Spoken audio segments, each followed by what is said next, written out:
Raichur, where dreams become direction. Dream, learn, grow, lead, become. Join Vedanta for your better future. At Vedanta, we don't just teach, we prepare you to win. ನಮಸ್ಕಾರ ರಾಯಚೂರಿನಲ್ಲಿ ನೀವೇನಾದರೂ ನಿಮ್ಮ ಮಕ್ಕಳಿಗೆ ಒಂದು ಉತ್ತಮವಾದ ಶಾಲೆ ನೋಡ್ತಾ ಇದ್ದೀರಾ? ಹಾಗಾದರೆ ಬನ್ನಿ ನಮ್ಮ ರಾಯಚೂರಿನ ಎರಮರಸ್ ಕ್ಯಾಂಪ್ನಲ್ಲಿರುವ CBSEಗೆ ಸಂಯೋಜನೆಯಾಗಿರುವ ಫೆಡರಲ್ ಪಬ್ಲಿಕ್ ಶಾಲೆ CBSE. ಇಲ್ಲಿ 2026 ಮತ್ತು 27ನೇ ಶೈಕ್ಷಣಿಕ ಸಾಲಿನ ಪ್ರವೇಶ ಆರಂಭವಾಗಿದ್ದು. ನಮಸ್ಕಾರ ರಾಯಚೂರು ಜನತೆಗೆ ನಿಮ್ಮ ವಿಶ್ವಾಸದ ವಾಹನ ಮಳಿಗೆ ಶ್ರೀ ತಿರುಮಲ ಹೋಂಡಾ ಗೋಶಾಲ ರಸ್ತೆ ರಾಯಚೂರು. ಇಲ್ಲಿ ನಿಮಗೆ ದೊರೆಯುತ್ತದೆ ಅತ್ಯುತ್ತಮ ಬೈಕ್ ಮತ್ತು ಸ್ಕೂಟರ್ಗಳು ಅತ್ಯಂತ ಕಡಿಮೆ ಬೆಲೆಯಲ್ಲಿ. ಇನ್ನೆಕ್ ತಡ ಹಿಂದೆ ಭೇಟಿ ನೀಡಿ ಶ್ರೀ ತಿರುಮಲ ಹೋಂಡಾ ಗೋಶಾಲ ರಸ್ತೆ ರಾಯಚೂರು. ನಮಸ್ಕಾರ, ನೀವು ನೋಡ್ತಾ ಇದ್ದೀರಾ ಮೆಗಾ ನ್ಯೂಸ್. ಮೊದಲಿಗೆ ಹೆಡ್ಲೈನ್ಸ್. ಜೂನ್ 1ರಿಂದ ಶೈಕ್ಷಣಿಕ ವರ್ಷ ಪ್ರಾರಂಭ. ಸರ್ಕಾರಿ ಶಾಲೆಗಳಿಗೆ ಶೇಕಡ 15 ಮಕ್ಕಳ ದಾಖಲಾತಿ ಹೆಚ್ಚಿಸಲು ವಿಶೇಷ ಆಂದೋಲನ. DDPI ಮಲ್ಲಿಕಾರ್ಜುನ್. ಪಶ್ಚಿಮ ಪೊಲೀಸರ ಕೈವಾಡ. ಫೋನ್ ಪೇ ಮೂಲಕ ಹಣ ಪಡೆದು ವಂಚನೆ. ಶರಣಬಸಪ್ಪ ಆರೋಪ. ಸಾಹಿತ್ಯ ಮತ್ತು ಸಂಗೀತ ಸಂಸ್ಕೃತಿ ಉಳಿಸಿ ಬೆಳೆಸುವ ಸಾಧನಗಳು. ಪಂಡಿತ ನರಸಿಂಹಲು ಒಡವಾಟಿ. ಹೊನ್ನಟಗಿ ಗ್ರಾಮದ ರಸ್ತೆ ಕಾಮಗಾರಿ ವಿಳಂಬ. ಗುತ್ತಿಗೆದಾರರ ವಿರುದ್ಧ ಕ್ರಮಕ್ಕೆ ಶಾಂತಕುಮಾರ್ ಹೊನ್ನಟಗಿ ಒತ್ತಾಯ. ಮೇ 30ರಂದು ಸಂಗೀತ ನೃತ್ಯೋತ್ಸವ. ರಂಗಸಿರಿ ಪ್ರಶಸ್ತಿ ಪ್ರದಾನ. ರಂಗಸ್ವಾಮಿ. ಮತ್ತು ಕೇರಳ ಮಾಜಿ ಸಿಎಂ ಮನೆ ಮೇಲೆ IT ದಾಳಿ ಖಂಡಿಸಿ ಪ್ರತಿಭಟನೆ. ಶಾಲಾ ಶೈಕ್ಷಣಿಕ ವರ್ಷ ಜೂನ್ 1ರಿಂದ ಪ್ರಾರಂಭವಾಗಲಿದ್ದು, ಪ್ರಸಕ್ತ ಸಾಲಿನಲ್ಲಿ ಸರ್ಕಾರಿ ಶಾಲೆಗಳ ದಾಖಲಾತಿ ಶೇಕಡ 10ರಿಂದ 15ರಷ್ಟು ಹೆಚ್ಚಿಸಲು ವಿಶೇಷ ದಾಖಲಾತಿ ಆಂದೋಲನ ನಡೆಸಲು ನಿರ್ಧರಿಸಲಾಗಿದೆ ಎಂದು ಶಾಲಾ ಶಿಕ್ಷಣ ಇಲಾಖೆ ಉಪನಿರ್ದೇಶಕ ಮಲ್ಲಿಕಾರ್ಜುನ ತಿಳಿಸಿದ್ದಾರೆ. ಕಳೆದ ವರ್ಷ ಜಿಲ್ಲೆಯಲ್ಲಿ 4,33,256 ಮಕ್ಕಳು ಸರ್ಕಾರಿ ಹಾಗೂ ಅನುದಾನ ರಹಿತ ಶಾಲೆಗಳಲ್ಲಿ ದಾಖಲೆ ಪಡೆದಿದ್ದರು. 2,263 ಸರ್ಕಾರಿ ಶಾಲೆಗಳು ಸೇರಿದಂತೆ ಜನವಸತಿ ಇರುವ ಪ್ರದೇಶಗಳಲ್ಲಿ ಸರ್ಕಾರಿ ಶಾಲೆಗಳಿಗೆ ಮಕ್ಕಳನ್ನು ಸೇರ್ಪಡೆ ಮಾಡಲು ಆಂದೋಲನ ನಡೆಸಲು ಈಗಾಗಲೇ ಸಿದ್ಧತೆ ಮಾಡಿಕೊಳ್ಳಲಾಗಿದೆ. ಆಯಾ ತಾಲೂಕಿನ ಕ್ಷೇತ್ರ ಶಿಕ್ಷಣಾಧಿಕಾರಿಗಳು ಸೇರಿದಂತೆ ಸಂಬಂಧಿತ ಇಲಾಖೆ ಅಧಿಕಾರಿಗಳು ಸಭೆ ನಡೆಸಿ ವಿಶೇಷ ದಾಖಲಾತಿ ಆಂದೋಲನ ನಡೆಸಿ ಹೆಚ್ಚಿನ ಮಕ್ಕಳು ಸರ್ಕಾರಿ ಶಾಲೆಗೆ ಸೇರ್ಪಡೆ ಮಾಡಲು ಗುರಿ ಹೊಂದಲಾಗಿದೆ. ಅಂಗನವಾಡಿ ಶಾಲೆಗಳು ಒಳಗೊಂಡಂತೆ 1ನೇ ತರಗತಿಗೆ ಪ್ರವೇಶ ನೀಡಲಾಗುತ್ತದೆ. ಪಾಲಕರು, ಗ್ರಾಮ ಪಂಚಾಯಿತಿಗಳು, ಶಿಕ್ಷಕರು ಸೇರಿ ಸರ್ಕಾರಿ ಶಾಲೆಗಳ ದಾಖಲಾತಿಗೆ ಒತ್ತು ನೀಡಲು ಕಾರ್ಯಸೂಚಿ ನೀಡಲಾಗಿದೆ.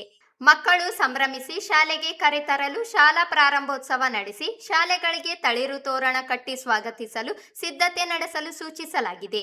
ಮೇ 29ರಿಂದ ಶಾಲೆಗಳು ಪ್ರಾರಂಭವಾಗುತ್ತವೆ.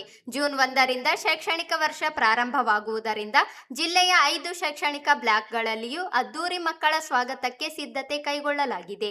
ಸರ್ಕಾರಿ ಶಾಲೆಗಳಲ್ಲಿ ಮಕ್ಕಳಿಗೆ ಸಮವಸ್ತ್ರ, ಪಠ್ಯಪುಸ್ತಕ, ಬಿಸಿಯೂಟ, ಶಿಷ್ಯವೇತನ ಸೇರಿ ಶೂ, ಸಾಕ್ಸ್ ನೀಡುವ ವ್ಯವಸ್ಥೆ ಇಲಾಖೆ ಪ್ರಾರಂಭಿಸಲಿದೆ. ಪಾಲಕರು ಸರ್ಕಾರಿ ಶಾಲೆಗಳಿಗೆ ಮಕ್ಕಳನ್ನು ದಾಖಲಿಸುವ ಮೂಲಕ ಗುಣಮಟ್ಟದ ಶಿಕ್ಷಣ ಪಡೆಯಲು ಮುಂದಾಗಬೇಕು ಎಂದು ಮನವಿ ಮಾಡಿದರು.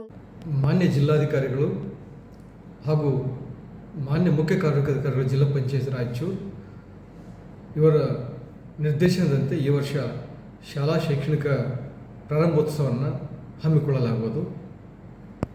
ರಾಯಚೂರು ಜಿಲ್ಲೆಯ ಶಾಲಾ ಶಿಕ್ಷಣ ಮತ್ತು ಸಾಕ್ಷರತಾ ಇಲಾಖೆ ರಾಯಚೂರು ಜಿಲ್ಲೆಯಲ್ಲಿ 5 ಶೈಕ್ಷಣಿಕ ಬ್ಲಾಕ್ಗಳಿದ್ದು ಈ ಜಿಲ್ಲೆಯಲ್ಲಿ ಒಟ್ಟು 2,263 ಶಾಲೆಗಳಿದ್ದು ಅದರಲ್ಲಿ ಸರ್ಕಾರಿ ಶಾಲೆಗಳು 1,691 ಸರ್ಕಾರಿ ಶಾಲೆಗಳು, 92 ಅನುದಾನಿತ ಶಾಲೆಗಳು, 840 ಅನುದಾನ ರಹಿತ ಶಾಲೆಗಳು, ಇತರೆ 140 ಶಾಲೆಗಳು, ಒಟ್ಟಾರೆ 2,763 ಶಾಲೆಗಳಿದ್ದು ಈ ಶಾಲೆಯಲ್ಲಿ ಕಳೆದ ಸಾಲ 2026 ಏಪ್ರಿಲ್ 9ರಂತೆ ಮಕ್ಕಳ ದಾಖಲಾತಿ ಒಟ್ಟಾರೆ 4,33,256 ಮಕ್ಕಳು ಈ ಜಿಲ್ಲೆಯ ವಿವಿಧ ಶಾಲೆಗಳಲ್ಲಿ ದಾಖಲಾಗಿದ್ದರು. ಸರ್ಕಾರಿ ಶಾಲೆಗಳಲ್ಲಿ 2,40,861 ಮಕ್ಕಳು, ಹಾಗೆ ಕೇಂದ್ರ ವಿದ್ಯಾಲಯ ಇನ್ನಿತರ ಜವಾಹರ್ ನಗರ ವಿದ್ಯಾಲಯದಲ್ಲಿ 1242 ವಿದ್ಯಾರ್ಥಿಗಳು, ಇನ್ನು ಅನುದಾನಿತ ಶಾಲೆಗಳಲ್ಲಿ 20,606 ವಿದ್ಯಾರ್ಥಿಗಳು, ಹಾಗೆ ಅನುದಾನ ರಹಿತ ಶಾಲೆಯಲ್ಲಿ 1,23,550 ಮಕ್ಕಳು, ಹಾಗೆ ಇತರೆ ಎಲ್ಲ ಮ್ಯಾನೇಜ್ಮೆಂಟ್ ಸೇರಿಕೊಂಡು ನಮಗೆ 4,03,256 ಮಕ್ಕಳು ದಾಖಲಾಗಿದ್ದರು. ನಾವು ಈ ವರ್ಷ 2026-27 ಸಾಲಿನಲ್ಲಿ ಕಳೆದ ಸಲ ದಾಖಲಾದ ಮಕ್ಕಳಿಗಿಂತಲೂ ಕೂಡ ಕನಿಷ್ಠ 10-15% ಮಕ್ಕಳ ದಾಖಲಾತಿಯನ್ನು ಸರ್ಕಾರಿ ಶಾಲೆಯಲ್ಲಿ ಹೆಚ್ಚು ಮಾಡಲು ನಾವು ಈ ವರ್ಷ ಕಟ್ಟುನಿಟ್ಟಿನ ಕ್ರಮ ನಾವು ಕೈಗೊಂಡಿದ್ದೇವೆ. ಆ ನಿಟ್ಟಿನಲ್ಲಿ ಸಮುದಾಯದ ಸಹಭಾಗಿತ್ವ ನಾವು ನಿರೀಕ್ಷೆ ಮಾಡೀವಿ. ಜೂನ್ 1ರಂದು ಶಾಲಾ ಪ್ರಾರಂಭೋತ್ಸವ, ಶಾಲೆ ಪ್ರಾರಂಭ 29ರಿಂದ ಪ್ರಾರಂಭ ಆಗ್ತದೆ. ಜೂನ್ 1ರಂದು ಶಾಲಾ ಪ್ರಾರಂಭೋತ್ಸವ ಕಾರ್ಯಕ್ರಮ ಮಾಡೋದ್ರ ಮುಖಾಂತರ ಅಂದು ಪೋಷಕರ ಮಹಾಸಭೆಯನ್ನು ಕೂಡ ಏರ್ಪಾಡು ಮಾಡಲಾಗುತ್ತಿದ್ದು, ದಾಖಲಾತಿಗಾಗಿ ಹೆಚ್ಚಿನ ಪರಿಶ್ರಮ ವಹಿಸಲು ಈಗಾಗಲೇ ಕ್ಷೇತ್ರ ಕ್ಷೇತ್ರಾಧಿಕಾರಿಗಳ ಸಭೆ ಕರೆದು ಆ ಸಭೆಯಲ್ಲಿ ಎಲ್ಲರಿಗೂ ಕೂಡ ದಾಖಲಾತಿ ಹೆಚ್ಚಿನ ನಿಟ್ಟಿನಲ್ಲಿ ಸಮುದಾಯದ ಸಹಕಾರ ಪಡೆಯುವಂತೆ ತಿಳಿಸಲಾಗಿದೆ. ಹಾಗೆ ದಾಖಲಾತಿ ಹೆಚ್ಚಿನ ನಿಟ್ಟಿನಲ್ಲಿ ಪಂಚಾಯತಿ ಸಹಕಾರ, ವಿಶೇಷ ದಾಖಲಾತಿ ಆಂದೋಲನ ವಿದ್ಯಾರ್ಥಿಗಳಿಂದ ಪ್ರತಿ ಗ್ರಾಮದಲ್ಲಿ ಕೂಡ ಪ್ರತಿ ಜನವಸತಿಯಲ್ಲಿ ಕೂಡ ವಿಶೇಷ ದಾಖಲಾತಿ ಆಂದೋಲನ ಮೂಲಕ ಸರ್ಕಾರಿ ಶಾಲೆಗೆ ಮಕ್ಕಳನ್ನು ದಾಖಲು ಮಾಡಿಕೊಟ್ಟು ಪ್ರಯತ್ನ ಮಾಡ್ತಾಯಿದ್ವಿ. ಹಾಗೆಯೇ ಎಲ್ಲ ಅಂಗನವಾಡಿ ಕೇಂದ್ರಗಳಲ್ಲಿ ಮತ್ತು ಸರ್ಕಾರಿ ಶಾಲೆಗಳಲ್ಲಿ ಇರುವಂಥ ಪೂರ್ವ ಪ್ರಾಥಮಿಕ ಶಾಲೆಯಲ್ಲಿದ್ದಂಥ ಅರ್ಹ ಮಕ್ಕಳನ್ನು 1ನೇ ತರಗತಿಗೆ ದಾಖಲು ಮಾಡುವ ನಿಟ್ಟಿನಲ್ಲಿ ನಾವು ದಾಖಲಾಗ್ತಾ ಇದ್ದೀವಿ. ಅರಕೆರೆ ಮತ್ತು ಮಲ್ಲದೇವರಗುಡ್ಡ ಗ್ರಾಮದಲ್ಲಿರುವ ಸಿಎಸ್ಸಿ ಮತ್ತು ಸಿಎಸ್ಪಿ ಹಾಗೂ ಕಂಪ್ಯೂಟರ್ ಕೇಂದ್ರಗಳಲ್ಲಿ ಅಪರಿಚಿತ ವ್ಯಕ್ತಿಗಳು ಫೋನ್ ಪೇ ಮೂಲಕ ಹಣ ಹಾಕಿ ನಂತರ ಹಣವನ್ನು ದೋಚಿದ್ದು, ಇದರಲ್ಲಿ ಪಶ್ಚಿಮ ಪೊಲೀಸ್ ಠಾಣೆಯ ಪೊಲೀಸರ ಕೈವಾಡವಿದೆ ಎಂದು ಅರಕೆರೆ ತಾಲೂಕಿನ ಗ್ರಾಹಕ ಸೇವಾ ಕೇಂದ್ರದ ಮಾಲೀಕ ಶರಣಬಸಪ್ಪ ಆರೋಪಿಸಿದರು. ಅವರಿಂದು ಮಾಧ್ಯಮಗೋಷ್ಠಿ ಉದ್ದೇಶಿಸಿ ಮಾತನಾಡಿ, ಮೇ 25ರಂದು ಅರಕೆರೆ ತಾಲೂಕಿನ ಗ್ರಾಹಕ ಸೇವಾ ಕೇಂದ್ರಗಳಲ್ಲಿ ಅಪರಿಚಿತ ಇಬ್ಬರು ವ್ಯಕ್ತಿಗಳು ಬಂದು ಫೋನ್ ಪೇನಲ್ಲಿ ಹಣ ಇದ್ದು ವೈದ್ಯಕೀಯ ಖರ್ಚಿಗಾಗಿ ತುರ್ತು ಹಣದ ಅವಶ್ಯಕತೆ ಇದ್ದು ಅದನ್ನು ನಗದು ಹಣವನ್ನಾಗಿ ಮಾಡಿಕೊಡುವಂತೆ ತಿಳಿಸಿದ್ದು, 20,400 ರೂಪಾಯಿ ಹಣವನ್ನು ಫೋನ್ ಪೇ ಮೂಲಕ ಹಾಕಿದ್ದು, ನಂತರ ಮತ್ತೊಮ್ಮೆ ಇದೇ ವ್ಯಕ್ತಿ 20,400 ರೂಪಾಯಿ ಹಣವನ್ನು ಮತ್ತೆ ಹಾಕಿದ್ದು, ಹಣ ಬಂದ ನಂತರ ಸೇವಾ ಕೇಂದ್ರದ ಮಾಲೀಕರ ಅಕೌಂಟ್ ಫ್ರೀಸ್ ಆಗಿದೆ. ನಂತರ ಇದೇ ರೀತಿ ಅದೇ ಊರಿನ ನರೇಂದ್ರ ಎಂಬುವವರಿಗೆ ಫೋನ್ ಪೇ ಮೂಲಕ 30,000 ರೂಪಾಯಿ ಹಣ ಹಾಕಿ ನಗದು ತೆಗೆದುಕೊಂಡು ಹೋಗಿದ್ದು, ಎಸ್ಎಸ್ ಕಂಪ್ಯೂಟರ್ ಎಂಬ ಗ್ರಾಹಕ ಸೇವಾ ಕೇಂದ್ರದ ಮಾಲೀಕ ಮಹಾಂತೇಶ್ ಎಂಬುವವರಿಗೆ 28,000 ರೂಪಾಯಿ ಹಣ ಹಾಕಿ ಮೆಡಿಕಲ್ ಎಮರ್ಜೆನ್ಸಿ ಎಂದು ಹೇಳಿ ನಗದು ಪಡೆದಿದ್ದಾರೆ. ನಂತರ ಮಹಾಂತೇಶ್ ಅವರ ಅಕೌಂಟ್ ಕೂಡ ಫ್ರೀಸ್ ಆಗಿದೆ. ಇದೇ ರೀತಿ ಹಲವು ಕಡೆಗಳಲ್ಲಿ 50,000 ರೂಪಾಯಿ, 10,000 ರೂಪಾಯಿಗಳಂತೆ ಹಣವನ್ನು ಪಡೆದಿದ್ದು, ಈ ರೀತಿ ಒಟ್ಟು 2.51 ಲಕ್ಷ ರೂಪಾಯಿಗಳನ್ನು ಹಾಕಿದ್ದಾರೆ ಎಂದು ತಿಳಿಸಿದರು. ಇದಾದ ನಂತರ ಎಂ ರಾಂಬಾಬು ಎಂಬ ವ್ಯಕ್ತಿ ಕರೆ ಮಾಡಿ, ನಿಮ್ಮ ಅಕೌಂಟ್ಗೆ ನನ್ನ ನಂಬರ್ನಿಂದ ಫೋನ್ ಪೇ ಬಂದಿದೆ, ಹಣ ವಾಪಸ್ ನೀಡಿ, ಇಲ್ಲದಿದ್ದರೆ ನಿಮ್ಮ ಮೇಲೆ ಎಫ್ಐಆರ್ ಮಾಡಿಸಿ ಅಕೌಂಟ್ ಫ್ರೀಸ್ ಮಾಡಿಸುತ್ತೇನೆ ಎಂದು ಬೆದರಿಕೆ ಹಾಕಿದ್ದಾರೆ. ನಂತರ ಸೈಬರ್ ಕ್ರೈಮ್ ಪೊಲೀಸ್ ಎಂದು ಕರೆ ಮಾಡಿದ ರವಿರಾಜ್ ಎಂಬ ವ್ಯಕ್ತಿಯೊಬ್ಬರು ಅಂಗಡಿಯ ವಿಳಾಸ ಕೇಳಿ ಮೇ 26ರಂದು ಅಂಗಡಿಗೆ ಬಂದು ಸುತ್ತಮುತ್ತಲಿನ ಸಿಸಿ ಕ್ಯಾಮೆರಾಗಳನ್ನು ಪರಿಶೀಲಿಸಿ ಅಂಗಡಿ ಎದುರಿನ ಎಸ್ಬಿಐ ಬ್ಯಾಂಕ್ನಲ್ಲಿ ಸಿಸಿ ಕ್ಯಾಮೆರಾ ದೃಶ್ಯಗಳನ್ನು ಕೇಳಿದಾಗ ಬ್ಯಾಂಕ್ ವ್ಯವಸ್ಥಾಪಕರು ಐಡಿ ಕಾರ್ಡ್ ಮತ್ತು ಪತ್ರ ಕೇಳಿದಾಗ ಸೈಬರ್ ಪೊಲೀಸ್ ಸಿಬ್ಬಂದಿ ಎಂದು ಹೇಳಿಕೊಂಡು ಬಂದಿದ್ದ ವ್ಯಕ್ತಿ ಐಡಿ ಕಾರ್ಡ್ ತೋರಿಸದೆ ಹೊರ ಬಂದಿದ್ದು, ರವಿರಾಜ್ ಮತ್ತು ಚೌಧರಿ ಎಂಬ ಇಬ್ಬರು ಖಾಸಗಿ ವಾಹನದಲ್ಲಿ ನಮ್ಮನ್ನು ಕರೆದುಕೊಂಡು ರಾಯಚೂರು ಪಶ್ಚಿಮ ಪೊಲೀಸ್ ಠಾಣೆಯಲ್ಲಿ ಕೂರಿಸಿದ್ದಾರೆ. 2.51 ಲಕ್ಷ ಹಣ ನೀಡಬೇಕು, ಇಲ್ಲವಾದಲ್ಲಿ ನೀವೇ ಅಪರಾಧಿಗಳೆಂದು ಒಳಗೆ ಹಾಕುವುದಾಗಿ ಅಲ್ಲಿನ ಅಧಿಕಾರಿಗಳು ಬೆದರಿಕೆ ಹಾಕಿದ್ದಾರೆ. ಫೋನ್ ಪೇ ಮಾಡಿದಾಗಲೇ ಹಣ ನೀಡಿದ್ದೇವೆ ಎಂದರೂ ಕೇಳದೆ ಹಣ ನೀಡುವಂತೆ ಒತ್ತಾಯಿಸಿದ್ದು, ನಂತರ ರವಿರಾಜ್ ಎಂಬುವವರು ಪಶ್ಚಿಮ ಪೊಲೀಸ್ ಠಾಣೆ ಎದುರಿನ ಹೋಟೆಲ್ ಒಂದರಲ್ಲಿ ಕರೆದುಕೊಂಡು ಹೋಗಿ ಹಣ ನೀಡಿ ನಿಮ್ಮನ್ನು ಬಿಟ್ಟು ಕಳಿಸುತ್ತೇನೆ ಎಂದು ಹಣದ ಬೇಡಿಕೆ ಇಟ್ಟಿದ್ದಾರೆ.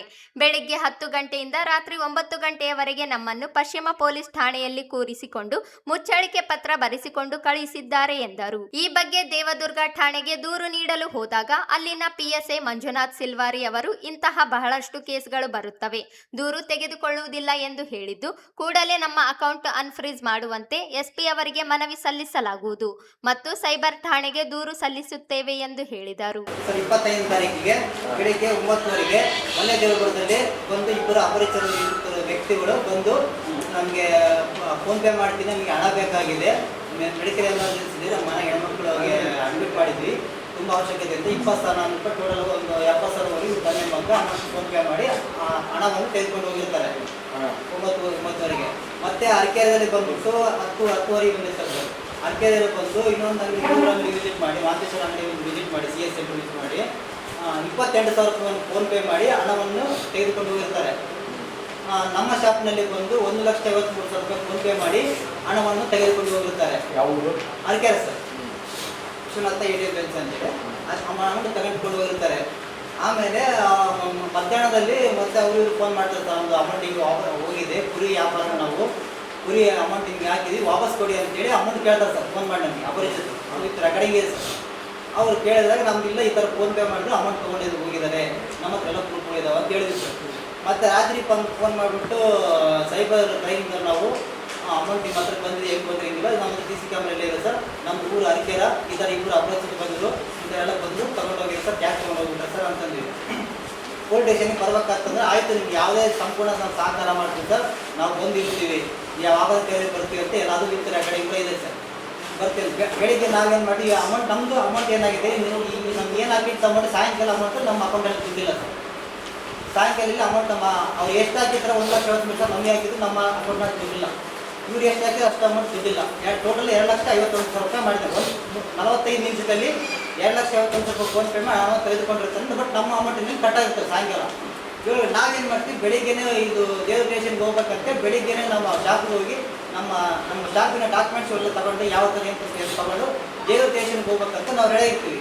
ಅವಾಗ ಇಮಿಡಿಯೇಟ್ಲಿ ಸೈಬರ್ ಫೋನ್ ಮಾಡಿದ್ರು, ಎಲ್ಲಿದೆಯಪ್ಪ ಅಂಗಡಿ ಇದೆ ಅಂತಂದರೆ ಇಮಿಡಿಯೇಟ್ ಬಂದ್ಬಿಟ್ಟು ನಮ್ಮ ಶಾಪಿಗೆ ಬಂದು ವಿಸಿಟ್ ಮಾಡಿದ್ರು. CC ಕ್ಯಾಮ್ರಾ ಎಲ್ಲ footage, KSRT bus stand, SBI ಬ್ಯಾಂಕಿದ್ದು, ನಮ್ಮ ಶಾಪ್ಗಳದ್ದು CC ಕ್ಯಾಮ್ರಾ ಎಲ್ಲ ಫುಟೇಜ್ ತೊಗೋತಾರೆ. ತೊಗೊಂಡು ಆಮೇಲೆ SBI ಬ್ಯಾಂಕಿಗೆ ಮ್ಯಾನೇಜ್ ಹತ್ರ ಹೋದಾಗ ನಮ್ಮ ಅಂಗಡಿ ಶಾಪ್ ಇದ್ರಿ ಬ್ಯಾಂಕು, ಅವ್ರು ಕೇಳ್ತಾ ಇಲ್ಲಿ ಸೈಬರ್ ಅಂತಂದ್ರೆ ಸೈಬರಲ್ಲಿ ನಿಮ್ಮ ID ಕಾರ್ಡ್ ಕೊಡಿ, ಆ ಥರ ಫುಟೇಜ್ ಕೊಡ್ತೀವಿ. ನಮ್ಮ ID ಕಾರ್ಡ್ ಕೇಳಿದ ತಕ್ಷಣ ಇಲ್ಲ, ಒಂದು ವೈಟ್ ಪೇಪರ್ ಲೆಟರ್ ಬರ್ಕೊಡಿ, CC ಕ್ಯಾಮ್ರಾ ಕೊಡ್ತೀವಿ ಅಂದರೆ ಹಂಗೆ ಇಬ್ಬರು ಓಡೇ ಬಂದಿದೆ ಸರ್. ರವಿರಾಜ್ ಅನ್ನೋರು ಮತ್ತು ಚೌಧರಿ ಅನ್ನೋರು. ಆ ಚೌಧರಿ ಅನ್ನೋ ಕಾರಲ್ಲಿ, ವೈಟ್ ಕಾರಲ್ಲಿ, ETS ಕಾರಲ್ಲಿ ಬಂದಿದ್ದಾರೆ ಸರ್. ಈ CC ಕ್ಯಾಮ್ರಾ ಕೇಳಿ ಅದು ID ಪ್ರೂಫ್ ಕೇಳಿದ ತಕ್ಷಣ ಇಬ್ಬರು ಒಳಗಡೆ ಬಂದ್ದಾರೆ. ಆಮೇಲೆ ಸಂಪಾದಕರು ನಮ್ಮ ಸುರೇಶ್ ಮಾಸ್ಟರ್ ಅವರೆಲ್ಲ ಬಂದಿದ್ರು ಸರ್ ಊರಲ್ಲಿ. ಏನಿದೆ ನೀವು ಏನು ಪ್ರೂಫ್ ಮಾಡ್ತಿದ್ರೆ ನಮಗೆ ಬೆದರಿಕೆ ಹಾಕಿದ್ರು ಸರ್. ಅವರು ಏನಾದರೂ ನಾಳೆ ನ್ಯೂಸ್ ಚಾನಲಲ್ಲಿ ಪೇಪರ್ನಲ್ಲಿ ಏನೋ ಬಂತಂದರೆ ನಿಮ್ಮನ್ನೇ FIR ಮಾಡ್ತೀವಿ, ನೀವೇ ಕಳ್ಳರು ಅಂತೇಳಿ. ರವಿರಾಜ್ ಅಂತ ಯಾವ station? West police station sir. Actually cyber ಅಂತ ಬಂದ ಸರ್, ವೆಸ್ಟ್ ಪೊಲೀಸ್ ಸ್ಟೇಷನ್ ಇದೆ ಸರ್. ಅವ್ರ ಫೋಟೋ ಇದೆ ಸರ್. ರವಿರಾಜ್ ಅವರು ಸಿವಿಲಾಗ ಬಂದಿದ್ರು ಸರ್, ಸಿವಿಲಾಗ ಬಂದಿದ್ರು, ವೆಸ್ಟ್ ಪೊಲೀಸ್ ಸ್ಟೇಷನ್ ಇದ್ರು ಸರ್. ವೆಸ್ಟ್ ಪೊಲೀಸ್ ಸ್ಟೇಷನ್ ನಿನ್ನ ಮೊನ್ನೆ ನಾವು 26ನೇ ತಾರೀಕು ಇದ್ರು ಸರ್ ತಗೊಳ್ಳೋದು. ಇದು ಎಲ್ಲ ಫೋರ್ಜರಿ ಮಾಡ್ರಿ ಸರ್. ನಮ್ಮ ಮೇಲೆ ಫೋರ್ಜರಿ ಉತ್ತರ ಮಾಡಿ ಇದೆಲ್ಲ ಇನ್ವಾಲ್ವ್ ಆಗ sir. PSI west police Manjunath sir involve ಆಗ್ಯಾರ. ನೀವು ಕಂಪ್ಲೇಂಟ್ ಕೊಟ್ಟಿರ? ನಾವು ಕಂಪ್ಲೇಂಟ್ ದೇವ್ರ ಸ್ಟೇಷನ್ಗೆ ನಾವು 26ನೇ ತಾರೀಕು 27ನೇ ತಾರೀಕು ಬೆಳಿಗ್ಗೆ ಹೋಗಿ ಕಂಪ್ಲೇಂಟ್ ಮಾಡಕ್ಕೆ ಹೋದ್ರೆ ದೇವ್ರದ PSI ಸರ್ ಹೇಳ್ತಾರ, ಈ ಕೇಸು ಭಾಳ ಆಗ್ಬಿಟ್ಟು ಇದೇ ಥರ ಕೇಸ್ ಆಗ್ಬಿಟ್ಟು ನಾವು ಈ CC ಕ್ಯಾಮ್ರಾ ಫುಟೇಜ್ ಹುಡ್ಕೋಕ್ಕಾಗಲ್ಲ, ನಮಗೆ ನಾವು ಕೇಸ್ ತಗೊಳ್ಳಲ್ಲ. ಈ ಸಂದರ್ಭದಲ್ಲಿ ಮಲ್ಲಿಕಾರ್ಜುನ, ಮಹಂತೇಶ್, ನರೇಂದ್ರ, ಬಸವರಾಜ ಸೇರಿ ಅನೇಕರಿದ್ದರು. ಸಾಹಿತ್ಯ ಮತ್ತು ಸಂಗೀತವು ಸಮಾಜದ ಸಂಸ್ಕೃತಿಯನ್ನು ಉಳಿಸಿ ಬೆಳೆಸುವ ಮಹತ್ವದ ಸಾಧನಗಳಾಗಿವೆ ಎಂದು ಅಂತಾರಾಷ್ಟ್ರೀಯ ಕಲಾವಿದ ನರಸಿಂಹಲು ವಡವಾಟಿ ಹೇಳಿದರು.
ಅವರಿಂದು ನಗರದ ಎಸ್ಆರ್ಕೆ ಬಿಎಡ್ ಕಾಲೇಜು ಸಭಾಂಗಣದಲ್ಲಿ ಶ್ರುತಿ ಸಾಹಿತ್ಯ ಮೇಳದ ವತಿಯಿಂದ ಆಯೋಜಿಸಿದ್ದ ಶ್ರುತಿ ಸಂಸ್ಕೃತಿ ಉಪನ್ಯಾಸ ಹಾಗೂ ಸಂಗೀತ ಕಾರ್ಯಕ್ರಮ ಉದ್ಘಾಟಿಸಿ ಮಾತನಾಡಿದರು. ಕನ್ನಡ ಸಾಹಿತ್ಯ, ಸಂಗೀತ ಮತ್ತು ಸಂಸ್ಕೃತಿಯ ಬಗ್ಗೆ ಇಂದಿನ ಯುವ ಪೀಳಿಗೆಗೆ ಹೆಚ್ಚಿನ ಅರಿವು ಮೂಡಿಸುವ ಅಗತ್ಯವಿದೆ ಎಂದರು. ಭಾರತೀಯ ಸಂಸ್ಕೃತಿ, ಸಾಹಿತ್ಯ ಮತ್ತು ಸಂಗೀತ ಪರಂಪರೆಯ ಮಹತ್ವವನ್ನು ಸಾರುತ್ತದೆ. ಭಾರತೀಯ ಮೌಲ್ಯಗಳು ಹಾಗೂ ಸಂಸ್ಕೃತಿಯ ಪರಂಪರೆಯನ್ನು ಅರಿತು ಮುಂದುವರಿಸಬೇಕಾದ ಅಗತ್ಯವಿದೆ ಎಂದು ಹೇಳಿದರು.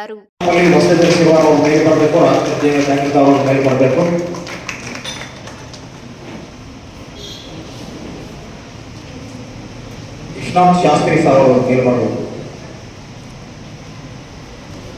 ಓಕೆ ಸರ್, ಸ್ವಲ್ಪ ಕ್ಲೋಸ್ ಆಗಿ ಸರ್. ಶ್ರುತಿ, ಸ್ವರ, ರಾಗ, ಭಾವ, ತಾಳ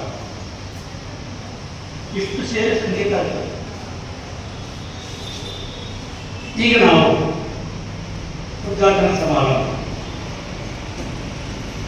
ಜ್ಯೋತಿರ್ಬೋದು, ಹಸಿರೇ ಹೋಗುವಂತ ಜ್ಯೋತಿ ಬೆಳಗುತ್ತಿದೆ, ವಿಮಲ ಪರಂಜ್ಯೋತಿ ಬೆಳಗುತ್ತಿದೆ.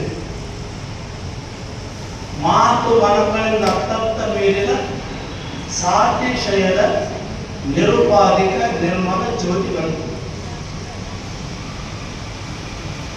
ಆ ಜ್ಯೋತಿ ನಾವು ಸಾಂಕೇತಿಕವಾಗಿ ಹೊರಗೆ ನೋಡ್ತಾ ಇದ್ದೀವಿ. ಆ ಜ್ಯೋತಿನ ಇಡೀ ಪ್ರಪಂಚದ ಎಲ್ಲ ಜೀವರಾಶಿಗಳಲ್ಲಿ ಪ್ರಜ್ವಲು ನಿಂತಿದ್ದಾರೆ. ಒಳಗೆ ನಮ್ಗೆ ಆ ಜ್ಯೋತಿ ಇಲ್ಲದ್ರೆ ಒಳ್ಳೆ ಪ್ರಪಂಚ ನಮಗೇನೋ ಕಾಣೋದಿಲ್ಲ. ಅದಕ್ಕೆ ಜ್ಯೋತಿ ಅದು ಸಾಂಕೇತಿಕವಾಗಿ ಈಗ ನಮ್ಮ ಮುರಳೀಧರ್ ಕುಲಕರ್ಣಿಯವರು ಶ್ರುತಿ ಸಾಹಿತ್ಯಗಳನ್ನು ಸುಮಾರು 40 ವರ್ಷದಿಂದ ಅವ್ರು ನಡ್ಸ್ಕೊಂಡು ಬರ್ತಾರೆ. ಆ ಹಾದಿಯಲ್ಲಿ ಎಷ್ಟೋ ಜನ ಮಕ್ಕಳು ಹಾಡ್ತಾರೆ, ಈಗ ಕಲಿತರು ಎಷ್ಟೋ ಜನರು ಸಂಗೀತ ಕಲಿತಾರೆ, ಹಾಡ್ತಾರೆ. ಇದು ಸಂಸ್ಕೃತಿ. ಪ್ರತಿಯೊಂದು ನಮ್ಮ ಕೃತಿ ಎಲ್ಲ ಸಂಸ್ಕೃತಿ ಕೃತಿ ಎಲ್ಲ ಶುರುವಾಗುತ್ತೆ. ಕೃತಿ ಆ ಕೃತಿ ಹೆಂಗಿರ್ಬೇಕು ಅಂದ್ರೆ ಸಂಸ್ಕಾರ ಜೊತೆ ಇರಬೇಕು. ಕೃತಿ ಪ್ರಕೃತಿ ಲೀನಾಗುತ್ತೆ. ಒಳ್ಳೆ ಕೃತಿ ಪ್ರಕೃತಿಯಲ್ಲಿ ಲೀನಾಗುತ್ತೆ. ಆ ಪ್ರಕೃತಿನೇ ಸಂಗೀತ. ಈಗ ನಿಮ್ಮ ಗಿಡ ಮರಗಳಲ್ಲಿ ಎಲ್ಲ ಕಡೆ ನೋಡಿ ಗಾಳಿ ಬಿದ್ದಾಗ ಬೈ ಅಂತ ಬರ್ತದೆ, ಅದು ನಾದ ಹೊರಗಿದೆ. ಹೀಗಾಗಿ ಏನಪ್ಪ ಅಂದ್ರೆ ರವೀಂದ್ರನಾಥ್ ಗುರು ಮಹಾರಾಜರು ಒಂದು ಮಾತು ಹೇಳ್ತಾರೆ ಸಂಗೀತದ ಬಗ್ಗೆ.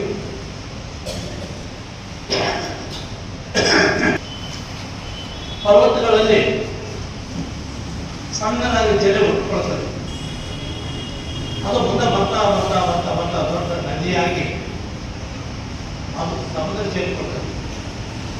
ಟ್ಯಾಗೋರ ಸ್ಮಾರಕ ಶಿಕ್ಷಣ ಸಂಸ್ಥೆ ಅಧ್ಯಕ್ಷ ಆರ್.ಕೆ. ಅಮರೇಶ್ ಮಾತನಾಡಿ, ಸಾಹಿತ್ಯ, ಸಂಗೀತ ಮತ್ತು ಸಂಸ್ಕೃತಿ ಸಮಾಜದ ಮೌಲ್ಯಗಳನ್ನು ಉಳಿಸಿ ಬೆಳೆಸುವ ಪ್ರಮುಖ ಅಂಶಗಳಾಗಿವೆ ಎಂದರು. ಇಂತಹ ಕಾರ್ಯಕ್ರಮಗಳು ಯುವ ಜನರಲ್ಲಿ ಸಾಂಸ್ಕೃತಿಕ ಅರಿವು ಮತ್ತು ಕನ್ನಡ ಭಾಷೆಯ ಮೇಲಿನ ಅಭಿಮಾನವನ್ನು ಹೆಚ್ಚಿಸುತ್ತದೆ ಎಂದು ಅಭಿಪ್ರಾಯಪಟ್ಟರು. ಸಂಗೀತ ಮೂಲಕ ಸಮಾಜದಲ್ಲಿ ಸೌಹಾರ್ದತೆ ಮತ್ತು ಮಾನವೀಯ ಮೌಲ್ಯಗಳನ್ನು ಬೆಳೆಸುವ ಕಾರ್ಯ ನಡೆಯಬೇಕು ಎಂದರು.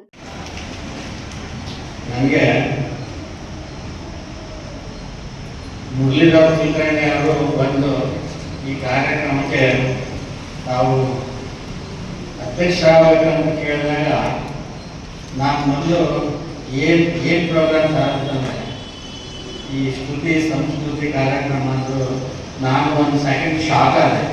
ಯಾಕಂದರೆ this subject is beyond my reach. To be frank and telling you, ಯಾಕಂದ್ರೆ I don't want to be use ಮಾಡೋದ್ರೆ ಅರ್ಥ ಇಲ್ಲ. ಕೆಲವೊಂದು ವಿಷಯಗಳು ನಮಗೆ ಗೊತ್ತಿರೋದಿರ್ತವೆ, ಕೆಲವೊಂದು ವಿಷಯಗಳು ಗೊತ್ತಿರೋದಿಲ್ಲ. ಆದರೆ ನಾನು ಒಂದು ಮಿನಿಟ್ ಶಾಕ್ ಆದ್ರೂ, ಬಟ್ ನನಗೆ ಈ ಕಾರ್ಯಕ್ರಮದ ಉದ್ಘಾಟನೆ ಮಾಡಿದಂಥ ಬಡವಾಡಿ ಅವರು ಇರ್ತಾರೆ, ಅವರು ಬಂದಿದ್ದಾರೆ. ಅವರು ಶ್ರುತಿ ಸಂಸ್ಕೃತಿ ಅಂತಂದರೆ ನನಗೆ ಗೊತ್ತಿದೆ ಹೇಳ್ತೀನಿ, but I don't know to what extent it is true. To some extent, what I want to say is maybe near to that. ಶ್ರುತಿ ಅಂತಂದರೆ ನನ್ನ ನಿಮಗೆ it is an eternal life. ಅಂದರೆ ಮುಂಚೆಯಿಂದ ಬಂದಿರೋದು, ಬಿದ್ದಲಿಕ್ಕೆ ಬರಲ್ಲ, ಬರೆಯೋದಕ್ಕೆ ಚೇಂಜ್ ಮಾಡೋಕ್ಕೆ ಬರಲ್ಲ. ಹೆಂಗೆ ರಾಗ ನಿಷ್ಪಿಷೇಧ ಅವೆಲ್ಲ ಇರ್ತವೆ, ಹಂಗೆ Shruti. It cannot be rewritable. ಬರೀ ಸಂಸ್ಕೃತಿ ಅಂತಂದರೆ ನಮ್ಮ ನಮ್ಮ ನಾವು ನಾವು ನಮ್ಮ ಇಂಡಿವಿಜುವಲ್ ಇರ್ತಾರೆ, ನಾವು ಮಾತಾಡೋದಂಗೆ, ನಾವು ನಮ್ಮ ನಡತೆ, ನಮ್ಮ ಸಿವಿಲೈಸೇಷನ್. ಇದು ಒಂದು ಸಣ್ಣ ಎಕ್ಸಾಂಪಲ್ ಹೇಳ್ತೀನಿ ಸಂಸ್ಕೃತಿ ಬಗ್ಗೆ. ಒಂದು ಐಸ್ ಫ್ಯಾಕ್ಟ್ರಿ ಇರ್ತದೆ. ಐಸ್ ಫ್ಯಾಕ್ಟ್ರಿಯಲ್ಲಿ ಡೈಲಿ ಎಂಪ್ಲಾಯೀಸ್ ಹೋಗ್ತಿರ್ತಾರೆ, ಬರ್ತಿರ್ತಾರೆ. ಅಲ್ಲಿ ಒಬ್ಬ ವಾಚ್ಮನ್ ಎಲ್ಲರಿಗೂ ನಮಸ್ಕಾರ ಮಾಡ್ತಿರ್ತಾನೆ, ಸಲ್ಯೂಟ್ ಮಾಡ್ತಿರ್ತಾನೆ, good morning sir, good morning sir. ಎಲ್ಲರೂ ಹೋಗ್ತಾರೆ. ಅದರಲ್ಲಿ ಒಬ್ಬ ಮನುಷ್ಯ ರೆಸ್ಪಾಂಡ್ ಮಾಡ್ತಾನೆ, ಅವನು ಗುಡ್ ಮಾರ್ನಿಂಗ್ ಸರ್, ಇವನು ಗುಡ್ ಮಾರ್ನಿಂಗ್ ಸರ್ ಅಂತ ಹೇಳ್ತಾನೆ. ಯಾರಿಗೆ ಆರಾಮಿದೆ ಅಂತ ಹೇಳಿ ಹೋಗ್ತಿರ್ತಾನೆ. ವಾಪಸ್ ಬರೋದ್ಮೇಲೂ ಆರಾಮ ಮುಗಿದಪ್ಪ, ನಮಸ್ಕಾರ ಸರ್ ಅಂತ ಹೇಳಿ ಹೋಗ್ತಿರ್ತಾರೆ. ಹೀಗೆ ಕೆಲವೊಂದು ದಿವಸ ನಡೀತಾಗ ಒಂದು ದಿವಸ ಅವನು ಆ ಎಂಪ್ಲಾಯಿ ಒಳಗಡೆ ಐಸ್ ಚೇಂಬರ್ನಲ್ಲಿ ಎಕ್ಸಾಮಿನ್ ಮಾಡಕ್ಕೆ ಹೋದಾಗ ಒಳಗಡೆ ಡೋರ್ ಲಾಕ್ ಆಗಿಬಿಡ್ತದೆ. ಐಸ್. ಈ ಸಂದರ್ಭದಲ್ಲಿ ಕಸಾಪ ತಾಲೂಕು ಅಧ್ಯಕ್ಷ ವಿಜಯ ರಾಜೇಂದ್ರ, ಕನ್ನಡ ಜಾನಪದ ಪರಿಷತ್ತಿನ ಅಧ್ಯಕ್ಷ ಶರಣಪ್ಪ ಗೋನಾಳ, ಶ್ರುತಿ ಸಾಂಸ್ಕೃತಿಕ ಮೇಳದ ಅಧ್ಯಕ್ಷ ಮುರಳೀಧರ್ ಕುಲಕರ್ಣಿ, ಉಪಾಧ್ಯಕ್ಷ ಶೇಷಗಿರಿದಾಸ ಸೇರಿದಂತೆ ಅನೇಕರು ಭಾಗವಹಿಸಿದ್ದರು. ಈ ಕಾರ್ಯಕ್ರಮದ ಮುಖ್ಯ ಅತಿಥಿಗಳಾಗಿ ಆಗಮಿಸಿರುವಂತಹ ತಾಲೂಕು ಕನ್ನಡ ಸಾಹಿತ್ಯ ಪರಿಷತ್ ಪಕ್ಕ ಹೃತ್ಪೂರ್ವಕವಾಗಿ ಸ್ವಾಗತವನ್ನು ಕೋರ್ತಾ ಇದ್ದೀವಿ. ಅದೇ ರೀತಿ ಈ ಕಾರ್ಯಕ್ರಮಕ್ಕೆ ಮುಖ್ಯ ಅತಿಥಿಗಳಾಗಿ ಆಗಮಿಸಿರುವ ಒಡೆನಾಡಿಗಳು ಹಾಗೂ ವಿಭಾಗೀಯ ಅಧ್ಯಕ್ಷರು ಕನ್ನಡ ಜಾನಪದ ಪರಿಷತ್ತಿನ ಅವರಿಗೂ ಈ ಕಾರ್ಯಕ್ರಮಕ್ಕೆ ಹೃತ್ಪೂರ್ವಕವಾದ ಸ್ವಾಗತವನ್ನು ಕೋರ್ತಾ ಇದ್ದೀವಿ. ಅದೇ ರೀತಿ ರಾಯಚೂರಿನ ಖಾದ್ಯ ಸಾಹಿತಿಗಳು ಶ್ರೀಮತಿ ಲಕ್ಷ್ಮೀದೇವಿ ಶಾಸ್ತ್ರಿ ಮೇಡಮ್ ಅವರಿಗೂ ಈ ಕಾರ್ಯಕ್ರಮಕ್ಕೆ ಹೃತ್ಪೂರ್ವಕವಾಗಿ ಸ್ವಾಗತಿಸುತ್ತೇವೆ. ಅದೇ ರೀತಿ ಈ ಕಾಲೇಜಿನ ಕಾರ್ಯಕ್ರಮಕ್ಕೆ ಹೃತ್ಪೂರ್ವಕವಾಗಿ ಸ್ವಾಗತ ಕೊಡ್ತಾ ಇದ್ದೀವಿ. ಅದೇ ರೀತಿ ಈ ಕಾರ್ಯಕ್ರಮದಲ್ಲಿ ಉಪಸ್ಥಿತರಿರುವಂತಹ ಸುದ್ದಿ ಸಾಹಿತ್ಯ ವಿದ್ಯಾರ್ಥಿನಿ ಬಂಧು ಮಿತ್ರರಿಗೆ ಈ ಕಾರ್ಯಕ್ರಮಕ್ಕೆ ಹೃತ್ಪೂರ್ವಕವಾಗಿ ಸ್ವಾಗತವನ್ನು.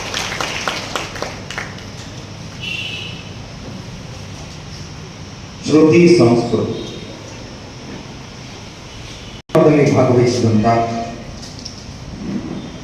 ಮಹಿಳೆಯರಿಗೆ ಇದೆ. ಮೊದಲನೇದಾಗಿ ಈ ಕಾರ್ಯಕ್ರಮಕ್ಕೆ ಆಗಮಿಸಿದಂತ ಈಗ ಚಿಕ್ಕದೊಂದು break. Raichur, where dreams become direction. Dream, learn, Grow. lead, become. Join Vedanta for your better future.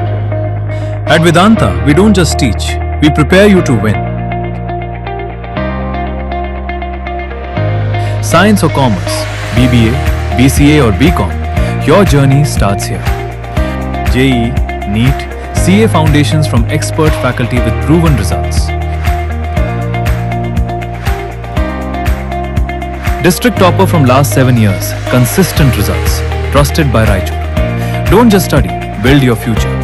At Vedanta, start strong, finish ahead. ನಮಸ್ಕಾರ ರಾಯಚೂರಿನಲ್ಲಿ ನೀವೇನಾದರೂ ನಿಮ್ಮ ಮಕ್ಕಳಿಗೆ ಒಂದು ಉತ್ತಮವಾದ ಶಾಲೆ ನೋಡ್ತಾ ಇದ್ದೀರಾ? ಹಾಗಾದರೆ ಬನ್ನಿ ನಮ್ಮ ರಾಯಚೂರಿನ ಎರಮರಸ್ ಕ್ಯಾಂಪ್ನಲ್ಲಿರುವ CBSEಗೆ ಸಂಯೋಜನೆಯಾಗಿರುವ ಫೆಡರಲ್ ಪಬ್ಲಿಕ್ ಶಾಲೆ CBSE. ಇಲ್ಲಿ 2026 ಮತ್ತು 27ನೇ ಶೈಕ್ಷಣಿಕ ಸಾಲಿನ ಪ್ರವೇಶ ಆರಂಭವಾಗಿದ್ದು, ಈ ಶಾಲೆಯು ಉತ್ತಮವಾದ ವಾತಾವರಣ, ಹಸಿರು ಮತ್ತು ಆರೋಗ್ಯಕರ ವಾತಾವರಣದೊಂದಿಗೆ 9 ಎಕರೆ ಭೂಮಿಯನ್ನು ಹೊಂದಿದೆ. ಶಾಲಾ ಕಟ್ಟಡವು 56,000 ಚದರ ಅಡಿ ವಿಸ್ತೀರ್ಣವನ್ನು ಹೊಂದಿದ್ದು ಮತ್ತು ಪ್ರತಿ ತರಗತಿ ಕೊಠಡಿ ಗಾತ್ರ 26 × 27 ಅಡಿ ಹೊಂದಿದೆ. ಇಲ್ಲಿ ಸಂಪೂರ್ಣವಾಗಿ ಸುಸಜ್ಜಿತ ಕಂಪ್ಯೂಟರ್ ಲ್ಯಾಬ್ ಮತ್ತು ಸಂಯೋಜಿತ ವಿಜ್ಞಾನ ಪ್ರಯೋಗಾಲಯವನ್ನ ಹೊಂದಿದೆ. ಇಲ್ಲಿ ನಿಧಾನಗತಿಯಲ್ಲಿ ಕಲಿಯುವ ಮಕ್ಕಳಿಗೆ ಪರಿಹಾರ ಕ್ರಮಗಳನ್ನು ತೆಗೆದುಕೊಳ್ಳಲಾಗುತ್ತದೆ. ಶಾಲೆಯ ವಾತಾವರಣದಲ್ಲಿ ಶೈಕ್ಷಣಿಕ ವಾತಾವರಣವನ್ನು ಬೆಳೆಸುವುದು ಮುಖ್ಯ ಉದ್ದೇಶವಾಗಿರುತ್ತದೆ. ಇಲ್ಲಿ ಮಕ್ಕಳಿಗೆ ಅನುಕೂಲವಾಗಲು ಹಾಸ್ಟೆಲ್ ಸೌಲಭ್ಯಗಳನ್ನು ಕೂಡ ನೀಡಲಾಗಿದೆ. ಇಲ್ಲಿ ಮಕ್ಕಳಿಗೆ ವೈಯಕ್ತಿಕ ಮಾರ್ಗದರ್ಶನ ಮತ್ತು ಸಮಾಲೋಚನೆಯನ್ನ ನೀಡಲಾಗುತ್ತದೆ. ಇಲ್ಲಿ ಮಕ್ಕಳಿಗೆ ಉತ್ತಮವಾದ ಯೋಗ, ಕರಾಟೆ, ಸಂಗೀತ ಮತ್ತು ನೃತ್ಯ ಮತ್ತು ಪಠ್ಯೇತರ ಚಟುವಟಿಕೆಗಳ ಬಗ್ಗೆ ಜ್ಞಾನವನ್ನ ನೀಡಲಾಗುತ್ತದೆ. ಇಲ್ಲಿ ತರಬೇತಿ ಪಡೆದ ಅನುಭವಿ ಮತ್ತು ನವೀನ ಅಧ್ಯಾಪಕರು ಇದ್ದಾರೆ. ಹಾಗಾದರೆ ಇಂತಹ ಒಂದು ಉತ್ತಮ ಸೌಲಭ್ಯವನ್ನು ಹೊಂದಿರುವ ಶಾಲೆ ನಮ್ಮ ರಾಯಚೂರಿನಲ್ಲಿ ಇರುವಾಗ ತಡಮಾಡದೆ ತಮ್ಮ ಮಕ್ಕಳ ಪ್ರವೇಶಾತಿಯನ್ನ ಈಗಲೇ ಭೇಟಿ ನೀಡಿ ಪಡೆದುಕೊಳ್ಳಿ.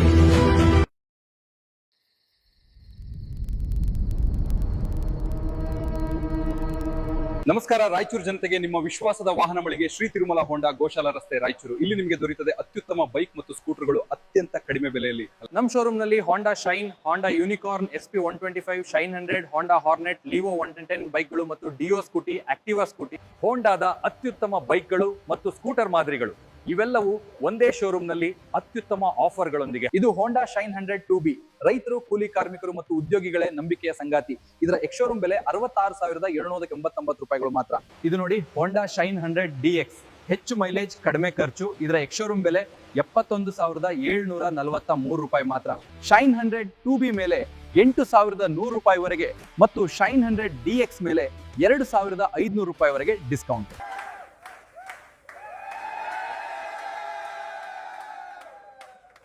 ಇದು ಹೋಂಡಾ SP 160 muscular design, powerful 160cc engine ಮತ್ತು ಸ್ಮೂತ್ ಪರ್ಫಾರ್ಮೆನ್ಸ್ SP 160 ಮೇಲೆ ಈಗ ಭರ್ಜರಿ 10,500 ರೂಪಾಯಿಗಳ ಸ್ಪೆಷಲ್ ಡಿಸ್ಕೌಂಟ್. ಮನೆ ಬಳಕೆಗೂ ದಿನನಿತ್ಯ ಪ್ರಯಾಣಕ್ಕೂ ಹೋಂಡಾ ಆಕ್ಟಿವಾ ನಿಮ್ಮ ಅತ್ಯುತ್ತಮ ಆಯ್ಕೆ. ಸುಲಭ ರೈಡಿಂಗ್, ಉತ್ತಮ ಮೈಲೇಜ್. ಆಕ್ಟಿವಾ ಸ್ಮಾರ್ಟ್ ಕೀ ಮೇಲೆ 3,000 ರೂಪಾಯಿಗಳ ಡಿಸ್ಕೌಂಟ್. ಆಕ್ಟಿವಾ STD ಎಕ್ಸ್-ಶೋರೂಮ್ ಬೆಲೆ 78,128 ಮಾತ್ರ. ಇದು Honda Hornet 2.0 big engine, muscular look ಮತ್ತು ರೋಡ್ ನಲ್ಲಿ ರಾಯಲ್ ಪ್ರೆಸೆನ್ಸ್. ಹಾರ್ನೆಟ್ 2.0 ಮೇಲೆ ಭರ್ಜರಿ 12,500 ರೂಪಾಯಿಗಳು ಸ್ಪೆಷಲ್ ಡಿಸ್ಕೌಂಟ್. ವಾಹನ ಖರೀದಿ ಮಾತ್ರ ಅಲ್ಲ, ಉತ್ತಮ ಸರ್ವಿಸ್ ಕೂಡ ಅಷ್ಟೇ ಮುಖ್ಯ. ಅನುಭವ ಹೊಂದಿದ ಟೆಕ್ನಿಷಿಯನ್ಗಳು, ಜೆನ್ಯುಯಿನ್ ಹೋಂಡಾ ಸ್ಪೇರ್ ಪಾರ್ಟ್ಸ್ ಮತ್ತು ವೇಗವಾದ ಸರ್ವಿಸ್ ಶ್ರೀ ತಿರುಮಲ ಹೋಂಡಾನಲ್ಲಿ ನಿಮಗೆ ಲಭ್ಯ. ಇಲ್ಲಿ ನಿಮಗೆ ಸುಲಭ ಲೋನ್ ಸೌಲಭ್ಯ, ಕಡಿಮೆ ಡೌನ್ ಪೇಮೆಂಟ್, ಕಡಿಮೆ EMI ಮತ್ತು ವೇಗವಾದ ಲೋನ್ ಅಪ್ರೂವಲ್, ಸರಳ ಡಾಕ್ಯುಮೆಂಟ್ಸ್ ನೊಂದಿಗೆ ತಕ್ಷಣವೇ ಫೈನಾನ್ಸ್ ಸಿಗ್ತದೆ. ನಿಮ್ಮ ವಾಹನ ಈಗ ನಿಮ್ಮ ಕೈಯಲ್ಲಿ. ಇನ್ನೇಕ್ ತಡ, ಹಿಂದೆ ಭೇಟಿ ನೀಡಿ ಶ್ರೀ ತಿರುಮಲ ಹೋಂಡಾ, ಗೋಶಾಲ ರಸ್ತೆ, ರಾಯಚೂರು. ನಿಮ್ಮ ಸೌಲಭ್ಯಕ್ಕಾಗಿ ನಮ್ಮ ಶಾಖೆಗಳು ಇನ್ನೂ ಹಲವು ಕಡೆಗಳಲ್ಲಿ ಲಭ್ಯ. ಮಾನವಿ, ದೇವದುರ್ಗ, ಸಿರಿವಾರ ಮತ್ತು ಪೋತ್ನಾಲ್ನಲ್ಲಿ ಕೂಡ ಶ್ರೀ ತಿರುಮಲ ಹೋಂಡಾ ಶಾಖೆಗಳು ಸೇವೆಯಲ್ಲಿ ಇವೆ. ಉತ್ತಮ ಬೆಲೆ, ಭರ್ಜರಿ ಆಫರ್ಗಳು ಮತ್ತು ವಿಶ್ವಾಸಾರ್ಹ ಸರ್ವಿಸ್ ಎಲ್ಲವೂ ಒಂದೇ ಕಡೆ. ಹಿಂದೆ ಬುಕ್ ಮಾಡಿ, ಆಫರ್ಗಳನ್ನ ಮಿಸ್ ಮಾಡ್ಕೊಳ್ಬೇಡಿ. ಧನ್ಯವಾದಗಳು. ಬ್ರೇಕ್ನ ನಂತರ ಮೆಘಾ ನ್ಯೂಸ್ಗೆ ಸ್ವಾಗತ. ಜಿಲ್ಲೆಯ ದೇವದುರ್ಗ ತಾಲೂಕಿನ ಗಬ್ಬೂರು ಹೋಬಳಿಯ ಹೊನ್ನಟಗಿ ಗ್ರಾಮದಿಂದ 3.5 ಕಿಲೋಮೀಟರ್ ರಸ್ತೆ ಸುಧಾರಣೆ ಹಾಗೂ ಡಾಂಬರೀಕರಣ ಕಾಮಗಾರಿಯನ್ನು ತಕ್ಷಣ ಪೂರ್ಣಗೊಳಿಸಿ ಕಾಮಗಾರಿ ವಿಳಂಬ ಮಾಡುತ್ತಿರುವ ಗುತ್ತಿಗೆದಾರರ ಲೈಸೆನ್ಸ್ ಅನ್ನು ಕಪ್ಪು ಪಟ್ಟಿಗೆ ಸೇರಿಸಲು ಕ್ರಮ ಕೈಗೊಳ್ಳಬೇಕೆಂದು ಪ್ರಗತಿಪರ ಸಂಘಟನೆಗಳ ಒಕ್ಕೂಟದ ಸಂಚಾಲಕ ಶಾಂತಕುಮಾರ್ ಹೊನ್ನಟಗಿ ಹೇಳಿದರು. ಅವರಿಂದು ಮಾಧ್ಯಮಗೋಷ್ಠಿ ಉದ್ದೇಶಿಸಿ ಮಾತನಾಡಿ, ಹೊನ್ನಟಗಿ ಗ್ರಾಮದಿಂದ 3.5 ಕಿಲೋಮೀಟರ್ ರಸ್ತೆ ಅಭಿವೃದ್ಧಿಗಾಗಿ ಸರ್ಕಾರದಿಂದ 5.55 ಕೋಟಿ ರೂಪಾಯಿ ಅನುದಾನ ಮಂಜೂರಾಗಿದ್ದು, ಕಾಮಗಾರಿ ಆರಂಭವಾಗಿ 1 ವರ್ಷ ಕಳೆದರೂ ಪೂರ್ಣಗೊಂಡಿಲ್ಲ ಎಂದು ಆರೋಪಿಸಿದರು. ಈಗಾಗಲೇ ಮಳೆಗಾಲ ಆರಂಭಗೊಂಡಿದ್ದು ರಸ್ತೆ ಸಂಪೂರ್ಣ ತೆಗ್ಗು ಗುಂಡಿಗಳಿಂದ ಹಾಳಾಗಿದೆ. ದಿನನಿತ್ಯ ಮರಳು ಸಾಗಣೆ ವಾಹನಗಳು ಇದೇ ರಸ್ತೆಯಲ್ಲಿ ಸಂಚರಿಸುತ್ತಿರುವುದರಿಂದ ರಸ್ತೆ ಮತ್ತಷ್ಟು ಹದಗೆಡುತ್ತಿದೆ. ಶಾಲೆಗಳು ಆರಂಭಗೊಂಡಿರುವ ಹಿನ್ನೆಲೆಯಲ್ಲಿ ವಿದ್ಯಾರ್ಥಿಗಳು, ಗರ್ಭಿಣಿ ಮಹಿಳೆಯರು ಹಾಗೂ ಕೂಲಿ ಕಾರ್ಮಿಕರು ಇದೇ ರಸ್ತೆಯಲ್ಲಿ ಜೀವ ಭಯದಿಂದ ಸಂಚಾರ ಮಾಡುವ ಪರಿಸ್ಥಿತಿ ನಿರ್ಮಾಣವಾಗಿದೆ ಎಂದು ದೂರಿದರು. ರಸ್ತೆ ಮೇಲೆ ಕಂಕರ್ ಹಾಗೂ ಜಲ್ಲಿಗಳನ್ನು ಹಾಕಿ ಕಾಮಗಾರಿ ಅಪೂರ್ಣವಾಗಿ ಬಿಟ್ಟಿರುವುದರಿಂದ ಸಾರ್ವಜನಿಕರಿಗೆ ತೀವ್ರ ತೊಂದರೆ ಉಂಟಾಗಿದೆ. ಗ್ರಾಮೀಣ ಭಾಗದ ರಸ್ತೆ ಅಭಿವೃದ್ಧಿಗಾಗಿ ಸರ್ಕಾರ ಅನುದಾನ ಬಿಡುಗಡೆ ಮಾಡಿದ್ದರೂ ಗುತ್ತಿಗೆದಾರರು ಮತ್ತು ಲೋಕೋಪಯೋಗಿ ಇಲಾಖೆ ಅಧಿಕಾರಿಗಳು ನಿರ್ಲಕ್ಷ್ಯ ತೋರಿದ್ದಾರೆ ಎಂದು ಆಕ್ರೋಶ ವ್ಯಕ್ತಪಡಿಸಿದರು. ಜಿಲ್ಲಾಧಿಕಾರಿಗಳು ಈ ವಿಷಯವನ್ನು ಗಂಭೀರವಾಗಿ ಪರಿಗಣಿಸಿ ಟೆಂಡರ್ ಪಡೆದ ಗುತ್ತಿಗೆದಾರನಿಗೆ ರಸ್ತೆ ಡಾಂಬರೀಕರಣ ಕಾಮಗಾರಿಯನ್ನು ತಕ್ಷಣ ಪೂರ್ಣಗೊಳಿಸಲು ಆದೇಶಿಸಬೇಕು. ಜೊತೆಗೆ ವಿಳಂಬಕ್ಕೆ ಕಾರಣರಾದ ಗುತ್ತಿಗೆದಾರರ ವಿರುದ್ಧ ಹಾಗೂ ಸಂಬಂಧಪಟ್ಟ ಅಧಿಕಾರಿಗಳ ವಿರುದ್ಧ ಸೂಕ್ತ ಕಾನೂನು ಕ್ರಮ ಕೈಗೊಳ್ಳಬೇಕು ಎಂದು ಒತ್ತಾಯಿಸಿದರು. ಈ ಒಂದು ಸುದ್ದಿಗೋಷ್ಠಿಯಲ್ಲಿ ಕರೆದಿರ್ತಕ್ಕಂಥ ವಿಷಯ ಏನಪ್ಪ ಅಂತಂತಂದರೆ, ತಮಗೆಲ್ಲ ಗೊತ್ತಿರ್ತಕ್ಕಂಥ ವಿಷಯನಾದ ದೇವದುರ್ಗ ತಾಲೂಕಿನ ಗಬ್ಬೂರು ಹೋಬಳಿಯ ಹೊನ್ನಟಗಿ ಗ್ರಾಮದಿಂದ, ದೇವದುರ್ಗ ತಾಲೂಕಿನ ಗಬ್ಬೂರು ಹೋಬಳಿಯ ಹೊನ್ನಟಗಿ ಗ್ರಾಮದಿಂದ 3.5 ಕಿಲೋಮೀಟರ್ ರಸ್ತೆ ಡಾಂಬರೀಕರಣ ಮಾಡ್ಬೇಕಂತೇಳಿ ಆಗಿನ ನಮ್ಮ ತಾಲೂಕಿನ ಜನಪ್ರಿಯ ಶಾಸಕರಂತ ಹೇಳಕ್ಕೆ ನಾವು MLA ಹೇಳಕ್ಕೆ ಇಷ್ಟಪಡ್ತಿರೋದು ಶಿವಣ್ಣ ನಾಯಕ್ ಇದ್ದಂಥ ಸಂದರ್ಭದಲ್ಲಿ ಗಬ್ಬೂರಿನಿಂದ 10 ಕಿಲೋಮೀಟರ್ವರೆಗೂ ಡಾಂಬರೀಕರಣ ಮಾಡ್ಬೇಕಂತೇಳಿ ಕೇಸಿ ಅವಾಗ ಅನುಮೋದನೆ ಮಾಡಿದರು. ಅದೇ ರೀತಿ ಗಬ್ಬೂರಿನಿಂದ ಖಾನಾಪುರ ಕ್ರಾಸ್ವರೆಗೂ ಡಾಂಬರೀಕರಣ ಆಯಿತು. ಒಂದು ಮೊದಲನೇ ಹಂತದ್ದು. ಎರಡನೇ ಹಂತದ್ದು ಖಾನಾಪುರ ಕ್ರಾಸ್ನಿಂದ ಹೊನ್ನಟಗಿವರೆಗೂ ಡಾಂಬರೀಕರಣ ಆಯಿತು. ಮೂರನೇ ಹಂತದ್ದು ಈಗ ಮಾನವಿ ಮೂಲದ M ಈರಣ್ಣ ಅವರ ಮಗ ಪ್ರವೀಣ್ ಕುಮಾರ್ ಅಂತೇಳಿ, ಪ್ರವೀಣ್ ಕುಮಾರ್ ಅವರಿಗೆ ಹೊನ್ನಟಗಿಲಿಂದ 3.5 ಕಿಲೋಮೀಟರು ಡಾಂಬರೀಕರಣ ಮಾಡ್ಬೇಕಂತೇಳಿ 31/5/2025 ಅಗ್ರಿಮೆಂಟ್ ಆಗ್ಯದ. ಅವ್ರಿಗೆ ದಯವಿಟ್ಟು ನೋಡ್ಬೋತಾವು 31/5/2025 ಅಗ್ರಿಮೆಂಟ್ ಆಗ್ಯದ.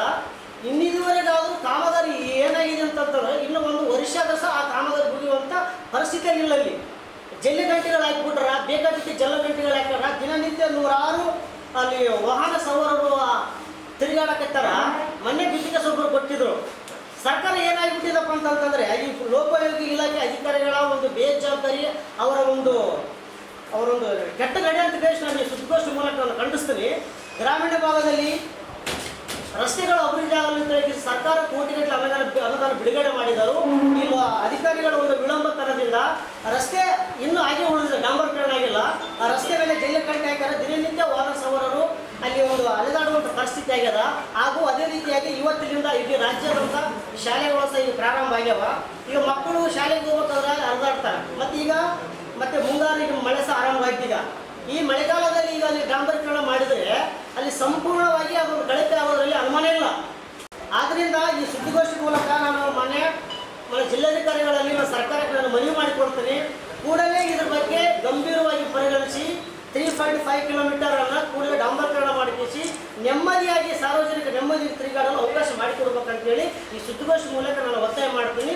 ಹಾಗೂ ಈ ಕಾಮಗಾರಿ ವಿಳಂಬ ಮಾಡುತ್ತಿರುವ ಲೋಕೋಪಯೋಗಿ ಇಲಾಖೆಯ ತಾಲೂಕು ಮಟ್ಟದ ಅಧಿಕಾರಿಗಳು ಬನಪ್ಪ ಬಳೆ ಹಾಗೂ ಸೆಕ್ಷನ್ ಆಫೀಸರು ಲಿಂಗನಂದ ಬಳೆ ಅಂತೇಳಿ ಅವ್ರ ಮೇಲೆ ಸೂಕ್ತ ಕಾನೂನು ಕ್ರಮ ಜರುಗಿಸಿ ಮತ್ತು ಇವು ಲೈಸೆನ್ಸನ್ನು ಕಪ್ಪು ಪಟ್ಟಿಗೆ ಸೇರಿಸಬೇಕಂತೇಳಿ ಈ ಸುದ್ದಿಗೋಷ್ಠಿ ಮೂಲಕ ನಾನು ಕೇಳೋಕ್ಕೆ ಇಷ್ಟಪಡ್ತೇನೆ. ಹಾಗೂ ಈ ಸುದ್ದಿಗೋಷ್ಠಿ ಉದ್ದೇಶಿಸಿ ರಾಚಣ್ಣ ನಾಯಕರು ಮಾತಾಡ್ತಾರೆ.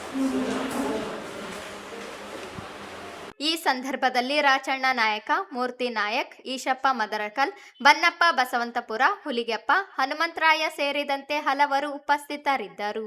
ರಂಗಸಿರಿ ಸಾಂಸ್ಕೃತಿಕ ಕಲಾ ಬಳಗ ಮತ್ತು ಕನ್ನಡ ಮತ್ತು ಸಂಸ್ಕೃತಿ ಇಲಾಖೆಯ ವತಿಯಿಂದ ಮೇ 30ರಂದು ಸಂಗೀತ ನೃತ್ಯೋತ್ಸವ ಹಾಗೂ ರಂಗಸಿರಿ ಪ್ರಶಸ್ತಿ ಪ್ರದಾನ ಸಮಾರಂಭವನ್ನು ಹಮ್ಮಿಕೊಳ್ಳಲಾಗಿದೆ ಎಂದು ಕಲಾ ಬಳಗದ ಅಧ್ಯಕ್ಷ ರಂಗಸ್ವಾಮಿ ಹೇಳಿದರು. ಅವರಿಂದು ಮಾಧ್ಯಮಗೋಷ್ಠಿ ಉದ್ದೇಶಿಸಿ ಮಾತನಾಡಿ, ಅಂದು ಸಂಜೆ 6 ಗಂಟೆಗೆ ಪಂಡಿತ ಸಿದ್ದರಾಮ ಜಂಬಲ್ದಿನ್ನಿ ರಂಗಮಂದಿರದಲ್ಲಿ ಕಾರ್ಯಕ್ರಮ ನಡೆಯಲಿದ್ದು, ಕಾರ್ಯಕ್ರಮದ ಸಾನ್ನಿಧ್ಯವನ್ನು ಓಂ ಸಾಯಿ ಧ್ಯಾನ ಮಂದಿರದ ಸಾಯಿ ಕಿರಣ್ ಆದೋನಿ ವಹಿಸಲಿದ್ದು, ಉದ್ಘಾಟನೆಯನ್ನು ಗ್ರಾಮೀಣ ಶಾಸಕ ಬಸನಗೌಡ ದದ್ದಲ್ ನೆರವೇರಿಸಲಿದ್ದಾರೆ. ಕಾರ್ಯಕ್ರಮದ ಅಧ್ಯಕ್ಷತೆಯನ್ನು ನಗರ ಶಾಸಕ ಡಾಕ್ಟರ್ ಶಿವರಾಜ್ ಪಾಟೀಲ್ ವಹಿಸಿಕೊಳ್ಳಲಿದ್ದಾರೆ ಎಂದರು. ಕಾರ್ಯಕ್ರಮದಲ್ಲಿ ಅಖಿಲ ಭಾರತ ವೀರಶೈವ ಲಿಂಗಾಯತ್ ಮಹಾಸಭಾದ ಜಿಲ್ಲಾಧ್ಯಕ್ಷ ಚಂದ್ರಶೇಖರ್ ಪಾಟೀಲ್ ಮಿರ್ಜಾಪುರ, ರುಸ್ಮಾ ಅಧ್ಯಕ್ಷ ರಾಜಾ ಶ್ರೀನಿವಾಸ್ ನಾಯಕ, ನಾಗವೇಣಿ ಪಾಟೀಲ್, ವೀರನಗೌಡ ಪಾಟೀಲ್ ಲೆಕ್ಕಿಹಾಳ, ಉತ್ತರಾದೇವಿ ಮಠಪತಿ ಸೇರಿ ಹಲವು ಗಣ್ಯರು ಭಾಗವಹಿಸಲಿದ್ದಾರೆ ಎಂದು ತಿಳಿಸಿದರು. ಹಿಂದೂಸ್ತಾನಿ ಶಾಸ್ತ್ರೀಯ ಸಂಗೀತ, ಸುಗಮ ಸಂಗೀತ, ಜಾನಪದ ಜಾಗೃತಿ ಹಾಡುಗಳ ಗಾಯನ, ವಚನ ಸಂಗೀತ, ರಂಗಗೀತೆಗಳು, ದಾಸವಾಣಿ, ಭಕ್ತಿಗೀತೆ, ಭರತನಾಟ್ಯ, ಸಮೂಹ ನೃತ್ಯ ಸೇರಿ ಇನ್ನೂ ಹಲವು ಕಲಾ ಪ್ರಕಾರಗಳನ್ನು ಜಿಲ್ಲೆಯ ಕಲಾವಿದರು ಪ್ರಸ್ತುತಪಡಿಸಲಿದ್ದಾರೆ. ವಿಶೇಷವಾಗಿ ಜಾನಪದ ಕಲಾವಿದ ಡಿಂಗ್ರಿ ನರಸಪ್ಪ ಅವರಿಗೆ ಗೌರವ ಸನ್ಮಾನ ಮಾಡಲಾಗುತ್ತದೆ. ಉಳಿದಂತೆ ಪ್ರತಿ ವರ್ಷದಂತೆ ಈ ವರ್ಷವೂ ಜಿಲ್ಲೆಯ ಕಲಾವಿದರಾದ ಚಿನ್ನಪ್ಪ, ಸಾವಿತ್ರಮ್ಮ, ವೆಂಕೋಬ, ಮಲ್ಲಪ್ಪ, ಜಂಗ್ಲಪ್ಪ, ಶರಣಗೌಡ, ಮಹಾಲಕ್ಷ್ಮಿ, ಪ್ರತಿಭಾ ಗೋನಾಳ, ಲಿಂಗಪ್ಪ, ತಿಮ್ಮಪ್ಪ, ನರಸಿಂಹಲು, ಈರಣ್ಣ ಕೋಸಗಿ, ಬಸವರಾಜ್, ರವಿಕುಮಾರ್, ಸುರೇಶ್ ಸೇರಿ ಹಲವು ಸಾಧಕರಿಗೆ ರಂಗಸಿರಿ ಪ್ರಶಸ್ತಿಯನ್ನು ಪ್ರದಾನ ಮಾಡಲಾಗುತ್ತದೆ ಎಂದು ತಿಳಿಸಿದರು. ಕಾರ್ಯಕ್ರಮಕ್ಕೆ ಹೆಚ್ಚಿನ ಸಂಖ್ಯೆಯಲ್ಲಿ ಕಲಾಸಕ್ತರು, ಸಾರ್ವಜನಿಕರು ಬಂದು ಕಾರ್ಯಕ್ರಮವನ್ನು ಯಶಸ್ವಿಗೊಳಿಸಬೇಕು ಎಂದು ಮನವಿ ಮಾಡಿದರು. 2026 ಶನಿವಾರ ಸಂಜೆ 6 ಗಂಟೆಗೆ ಪಂಡಿತ್ ಸಿದ್ದರಾಮ ಜಂಬಲ್ದಿನ್ನಿ ರಂಗಮಂದಿರ ರಾಯಚೂರಿನಲ್ಲಿ ಈ ಕಾರ್ಯಕ್ರಮ ಹಮ್ಮಿಕೊಳ್ಳಲಾಗಿದೆ. ಈ ಕಾರ್ಯಕ್ರಮದ ಸಾನ್ನಿಧ್ಯವನ್ನು ಶ್ರೀ ಸಾಯಿ ಕಿರಣ್ ಆದೋನಿ ಗುರೂಜಿ, ಸಂಸ್ಥಾಪಕ ಧರ್ಮಾಧಿಕಾರಿಗಳು, ಓಂ ಸಾಯಿ ಧ್ಯಾನ ಮಂದಿರ ರಾಯಚೂರು ಇವರು ವಹಿಸಿಕೊಳ್ಳಲಿದ್ದಾರೆ. ಈ ಕಾರ್ಯಕ್ರಮದ ಉದ್ಘಾಟನೆಯನ್ನು ಸನ್ಮಾನ್ಯ ಬಸನಗೌಡ ದದ್ದಲ್ ಅಧ್ಯಕ್ಷರು, ಮಹರ್ಷಿ ವಾಲ್ಮೀಕಿ ಅಭಿವೃದ್ಧಿ ನಿಗಮ ಬೆಂಗಳೂರು ಹಾಗೂ ಶಾಸಕರು ರಾಯಚೂರು ಗ್ರಾಮೀಣ ಕ್ಷೇತ್ರ ಇವರು ಉದ್ಘಾಟಿಸಲಿದ್ದಾರೆ. ಅಧ್ಯಕ್ಷತೆಯನ್ನು ಸನ್ಮಾನ್ಯ ಡಾಕ್ಟರ್ ಎಸ್ ಶಿವರಾಜ್ ಪಾಟೀಲ್ ಶಾಸಕರು ರಾಯಚೂರು ನಗರ ಕ್ಷೇತ್ರ ಇವರು ಅಧ್ಯಕ್ಷತೆಯನ್ನು ವಹಿಸಿಕೊಳ್ಳಲಿದ್ದಾರೆ. ಜ್ಯೋತಿ ಬೆಳೆಸುವವರು ಎಂ ಚಂದ್ರಶೇಖರ್ ಪಾಟೀಲ್ ಮಿರ್ಜಾಪುರ ಜಿಲ್ಲಾಧ್ಯಕ್ಷರು, ಅಖಿಲ ಭಾರತ ವೀರಶೈವ ಲಿಂಗಾಯತ್ ಮಹಾಸಭಾ ರಾಯಚೂರು. ಶ್ರೀ ರಾಜಾ ಶ್ರೀನಿವಾಸ್ ಅಧ್ಯಕ್ಷರು ರುಸ್ಮಾ ಹಾಗೂ ನಿಕಟಪೂರ್ವ ಸದಸ್ಯರು ರಾಯಚೂರು ವಿಶ್ವವಿದ್ಯಾಲಯ ರಾಯಚೂರು. ಶ್ರೀಮತಿ ಡಾಕ್ಟರ್ ನಾಗವೇಣಿ ಎಸ್ ಪಾಟೀಲ್ ರಾಜ್ಯ ಪ್ರಧಾನ ಕಾರ್ಯದರ್ಶಿಗಳು, ಕರ್ನಾಟಕ ಪ್ರದೇಶ ಮಹಿಳಾ ಕಾಂಗ್ರೆಸ್ ಸಮಿತಿ ಬೆಂಗಳೂರು. ಶ್ರೀ ವೀರನಗೌಡ ಪಾಟೀಲ್ ಲೆಕ್ಕಿಯಾಳ್ ಜಿಲ್ಲಾ ಅಧ್ಯಕ್ಷರು ಭಾರತೀಯ ಜನತಾ ಪಕ್ಷ ರಾಯಚೂರು ಜಿಲ್ಲೆ. ಶ್ರೀಮತಿ ಉತ್ತರಾದೇವಿ ಮಠಪತಿ ಸಹಾಯಕ ನಿರ್ದೇಶಕರು ಕನ್ನಡ ಮತ್ತು ಸಂಸ್ಕೃತಿ ಇಲಾಖೆ ರಾಯಚೂರು. ಶ್ರೀ ಶರಣಪ್ಪ ಪಟ್ಟರ್ ಕಾರ್ಯನಿರ್ವಾಹಕ ನಿರ್ದೇಶಕರು ಕ್ಯಾಶ್ಟೆಕ್ ಶಕ್ತಿನಗರ. ಜೆ ಸತ್ಯನಾಥ್ ನಿವೃತ್ತ ನೌಕರರು ಆರ್ಟಿಪಿಎಸ್ ಶಕ್ತಿನಗರ. ಅದೇ ರೀತಿ ಈ ಕಾರ್ಯಕ್ರಮದ ಮುಖ್ಯ ಅತಿಥಿಗಳಾಗಿ K Uday Bhaskar Nayak, Panchamukhi automotives Raichur, Shrimati Manjula Avadhoot warden ಸಮಾಜ ಕಲ್ಯಾಣ ಇಲಾಖೆ ರಾಯಚೂರು, ಶ್ರೀ ಬಿ ಗೋವಿಂದ್ ಮಾಜಿ ಅಧ್ಯಕ್ಷರು ನಗರಾಭಿವೃದ್ಧಿ ಪ್ರಾಧಿಕಾರ ರಾಯಚೂರು, ಶ್ರೀ ಎಂ ಪವನ್ ಕುಮಾರ್ ಮಾಜಿ ಸದಸ್ಯರು ರಾಯಚೂರು ಮಹಾನಗರ ಪಾಲಿಕೆ, ಕೆ.ಸಿ. ಅಯ್ಯಣ್ಣ ವಡವಾಟಿ ಅಧ್ಯಕ್ಷರು ಕ್ರಾಂತಿವೀರ ಸಂಗೊಳ್ಳಿ ರಾಯಣ್ಣ ಕಲ್ಯಾಣ ಕರ್ನಾಟಕ ವಿಭಾಗ ರಾಯಚೂರು, ಶ್ರೀ ಯು ಗೋವಿಂದ ರೆಡ್ಡಿ ಮಾಜಿ ಸದಸ್ಯರು ನಗರಾಭಿವೃದ್ಧಿ ಪ್ರಾಧಿಕಾರ ರಾಯಚೂರು, ಶ್ರೀ ಪಿ ಶ್ರೀನಿವಾಸ ರೆಡ್ಡಿ ಬಿಜೆಪಿ ಯುವ ಮುಖಂಡರು ಜಲಾಲ್ನಗರ್ ರಾಯಚೂರು, ಶ್ರೀ ಜಿ ವಿಜಯರಾಜ್ ರೆಡ್ಡಿ ಕಾಂಗ್ರೆಸ್ ಯುವ ಮುಖಂಡರು ಜಲಾಲ್ನಗರ್ ರಾಯಚೂರು, ಟಿ ವೆಂಕಟೇಶ್ ರೆಡ್ಡಿ ಕಾಂಗ್ರೆಸ್ ಯುವ ಮುಖಂಡರು ವಾರ್ಡ್ ನಂಬರ್ 23 ಮಂಡಿಪೇಟ್ ರಾಯಚೂರು, ಅಂಗಡಿ ತಿಮ್ಮಾರೆಡ್ಡಿ ಕಾಂಗ್ರೆಸ್ ಮುಖಂಡರು ರಾಯಚೂರು, ಕರಿಯಪ್ಪ ನಾಯ್ಕ್ ಬಿಜೆಪಿ ಯುವ ಮುಖಂಡರು ರಾಯಚೂರು, ವೈಎನ್ ವೀರೇಂದ್ರ ಪ್ರಕಾಶ್ ಜೆಡಿಎಸ್ ಯುವ ಮುಖಂಡರು ಜಲಾಲ್ನಗರ್ ರಾಯಚೂರು, ಶಿವಾನಂದ್ ಬಂಕೋಳಿ ರಾಯಲಸೀಮಾ ತಾಡಪತ್ರಿ ರಾಯಚೂರು, ಜೆ ರಮೇಶ್ ಮೂಡಲ್ದಿನಿ ಉಪಾಧ್ಯಕ್ಷರು ಬ್ಲಾಕ್ ಕಾಂಗ್ರೆಸ್ ಪ್ರಚಾರ ಸಂಘ ಕಲಾವಿದರಿಗೆ ರಂಗಸಿರಿ ಪ್ರಶಸ್ತಿ ಪ್ರದಾನವನ್ನು ಮಾಡಲಾಗುತ್ತದೆ. ಶ್ರೀ ಚಿನ್ನಪ್ಪ ಯಾಪಲಪರ್ವಿ ಅಗ್ನಿವೇಶಗಾರರು, ಶ್ರೀ ಸಾವಿತ್ರಮ್ಮ ಗಬ್ಬೂರು ಬುರ್ರಕಥಾ ಕ್ಷೇತ್ರ. ಈ ಸಂದರ್ಭದಲ್ಲಿ ಪ್ರಮುಖರಾದ ವೆಂಕಟ ನರಸಿಂಹಲು, ಸಿದ್ದಲಿಂಗಪ್ಪ, ರಂಗಪ್ಪ ಸೇರಿ ಅನೇಕರಿದ್ದರು. ಕೇರಳದ ಮಾಜಿ ಮುಖ್ಯಮಂತ್ರಿ ಪಿಣರಾಯಿ ವಿಜಯನ್ ಮನೆ ಮೇಲೆ ಇಡಿ ದಾಳಿ ಮಾಡಿರುವುದನ್ನು ಖಂಡಿಸಿ ಸಿಪಿಎಂ ವತಿಯಿಂದ ನಗರದ ಟಿಪ್ಪು ಸುಲ್ತಾನ್ ಉದ್ಯಾನವನದ ವೃತ್ತದಲ್ಲಿ ಪ್ರತಿಭಟನೆ ನಡೆಸಲಾಯಿತು. ಕೇರಳದ ಮಾಜಿ ಮುಖ್ಯಮಂತ್ರಿ ಮತ್ತು ಸಿಪಿಐಎಂ ಪೊಲಿಟ್ನ ಬ್ಯೂರೋ ಸದಸ್ಯ ಪಿಣರಾಯಿ ವಿಜಯನ್ ಅವರ ನಿವಾಸದಲ್ಲಿ ಇಡಿ ನಡೆಸಿದ ದಾಳಿಯನ್ನು ಖಂಡಿಸಿದರು. ಕೇಂದ್ರ ಬಿಜೆಪಿ ಸರ್ಕಾರವು ಇಡಿ ಸಂಸ್ಥೆಯನ್ನು ದುರ್ಬಳಕೆ ಮಾಡಿಕೊಂಡಿದೆ. ದಾಳಿಯು ರಾಜಕೀಯ ಪ್ರೇರಿತ ಪ್ರತಿಕಾರದ ಕೃತ್ಯವಾಗಿದೆ ಎಂದು ಆಕ್ರೋಶ ವ್ಯಕ್ತಪಡಿಸಿದರು. ಕೇಂದ್ರ ಸರ್ಕಾರದ ನಿರ್ದೇಶನದ ಮೇರೆಗೆ ಜಾರಿ ನಿರ್ದೇಶನಾಲಯ ನಡೆಸಿದ ಕ್ರಮವನ್ನು ಖಂಡಿಸಿದರು. ಪಿಣರಾಯಿ ವಿಜಯನ್ ಅವರ ಮೇಲೆ ಇಡಿ ದಾಳಿ ನಡೆಸಿರ್ತಕ್ಕಂಥ ಬಿಜೆಪಿ ಸರ್ಕಾರದ ಕೇಂದ್ರ ಸರ್ಕಾರದ ಇಡಿ ದಾಳಿ ನಿಲ್ಲಲಿ ನಿಲ್ಲಲಿ ನಿಲ್ಲಲಿ ನಿಲ್ಲಲಿ. ವಿರೋಧ ಪಕ್ಷಗಳು ನಿಲ್ಲಿಸಲೇಬೇಕು ನಿಲ್ಲಿಸಲೇಬೇಕು. ಕೇಂದ್ರ ಸರ್ಕಾರವು ಇಡಿ ಮತ್ತು ಸಿಬಿಐ ಮೂಲಕ ವಿರೋಧ ಪಕ್ಷಗಳ ಮೇಲೆ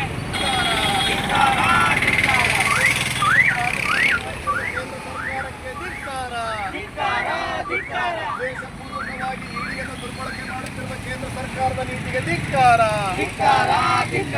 ಕೇರಳದ ಮಾಜಿ ಸಿಎಂ ಮನೆ ಮೇಲೆ ನಡೆದಿರುವ ಇಡಿ ದಾಳಿಗೆ ಧಿಕ್ಕಾರ.